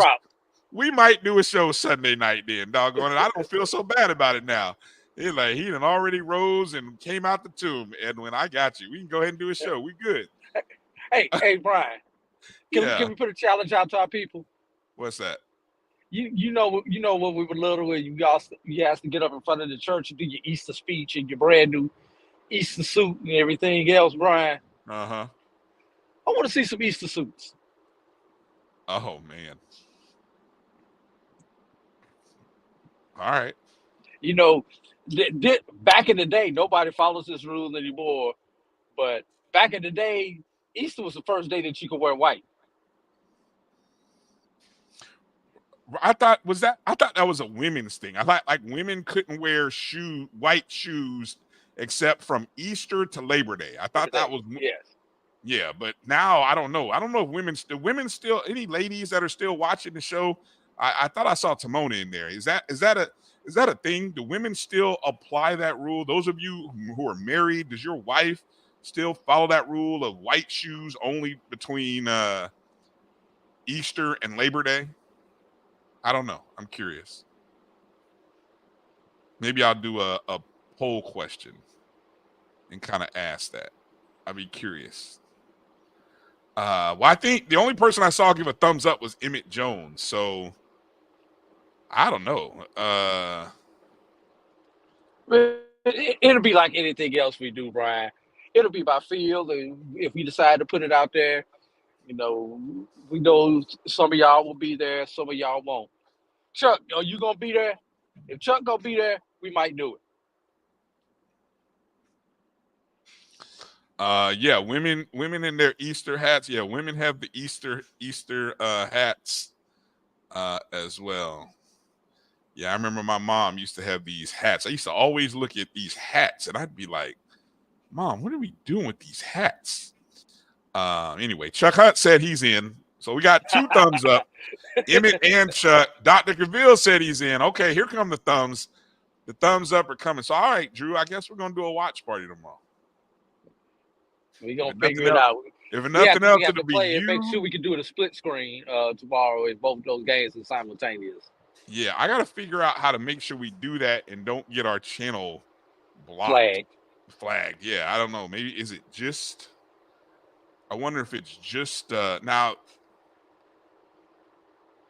I wonder if it's since it's already on YouTube. Shouldn't I be able to repurpose it onto another YouTube feed? You have to get into the rights and stuff, Brian. You're gonna have to do some research tonight and then tomorrow. Oh my God. All right. So if we can figure out how to do the watch party tomorrow without getting our channel shut down. Then again, we may if we just do it on Facebook, we may be all right. You think so? I'm just throwing something out there. I know.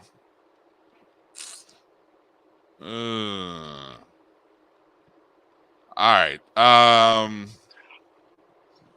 right, we'll have to figure it out. Because sometimes I know when you, I don't know.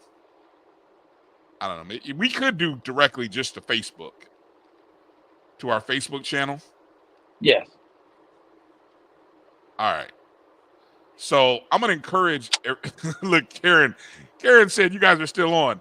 Yeah, Karen. No, we're trying to get off the air. We started 30 minutes late, Karen. But yeah, we're about to get out. Okay, so here's the plan for tomorrow. Watch party, Langston, Fab 4, BCSN, SportsWrap. That's the YouTube page. Or yeah, Facebook. We can do it on our YouTube page. You want to do Facebook? I think we got a better chance of getting away with it on Facebook than on YouTube. All right. Hey, Brian, how about this? It'll be on Niche TV. Let's get people to download the Niche app. Okay. I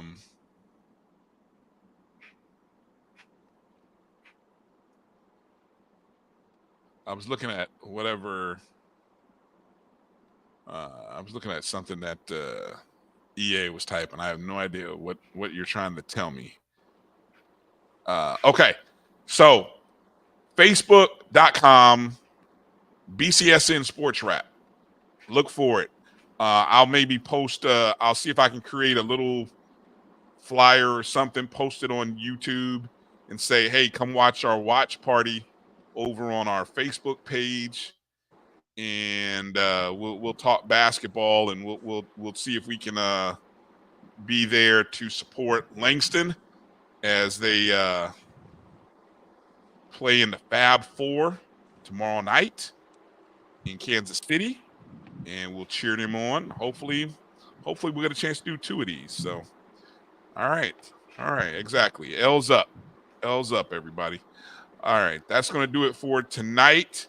Appreciate you guys tuning in, however you're doing it on Instagram. Appreciate everybody. Maybe you're on X. Wherever you are, make sure you're following the Black College Sports Network. Facebook, Twitter, Instagram at MyBCSN1, the number 1. Find our Facebook page. Of course, it's BCSN SportsWrap. We also have a YouTube page by the same name. Or you could also make sure to hit the bell, subscribe to the Jericho Broadcast Network's YouTube page, MyJBN Online. The BCSN Pod Zone is where you can find all of the podcasts of our shows. We greatly appreciate it. If you download and listen to podcasts, you can definitely subscribe to the BCSN Pod Zone. If you're not a podcast listener, if you're solely a YouTube person, okay, I get it. I mean, YouTube's kind of taking over everybody's, but there's still people who listen to podcasts, and we got a home. So Spotify, Amazon Music, iHeartRadio, Google Podcasts, Apple Podcasts, however and wherever you listen to podcasts, BCSN Pod Zone. Make sure to download, rate, subscribe, review, and it all helps out the algorithms. All right, for A.D. Drew, I'm Brian Fulford. Thank you. You guys be well. We'll see you tomorrow on Facebook, BCSN SportsWrap. We'll cheer on Langston. We'll cheer on Grambling. Congratulations to North Carolina A&T's women for advancing to the round of 16. I don't know if it's sweet or not, but it probably is. But it's the round of 16 in the women's NIT. So thank you guys. God bless. Be well. Peace out. Travel light, everybody. We'll holler. But EMRP stay on hard.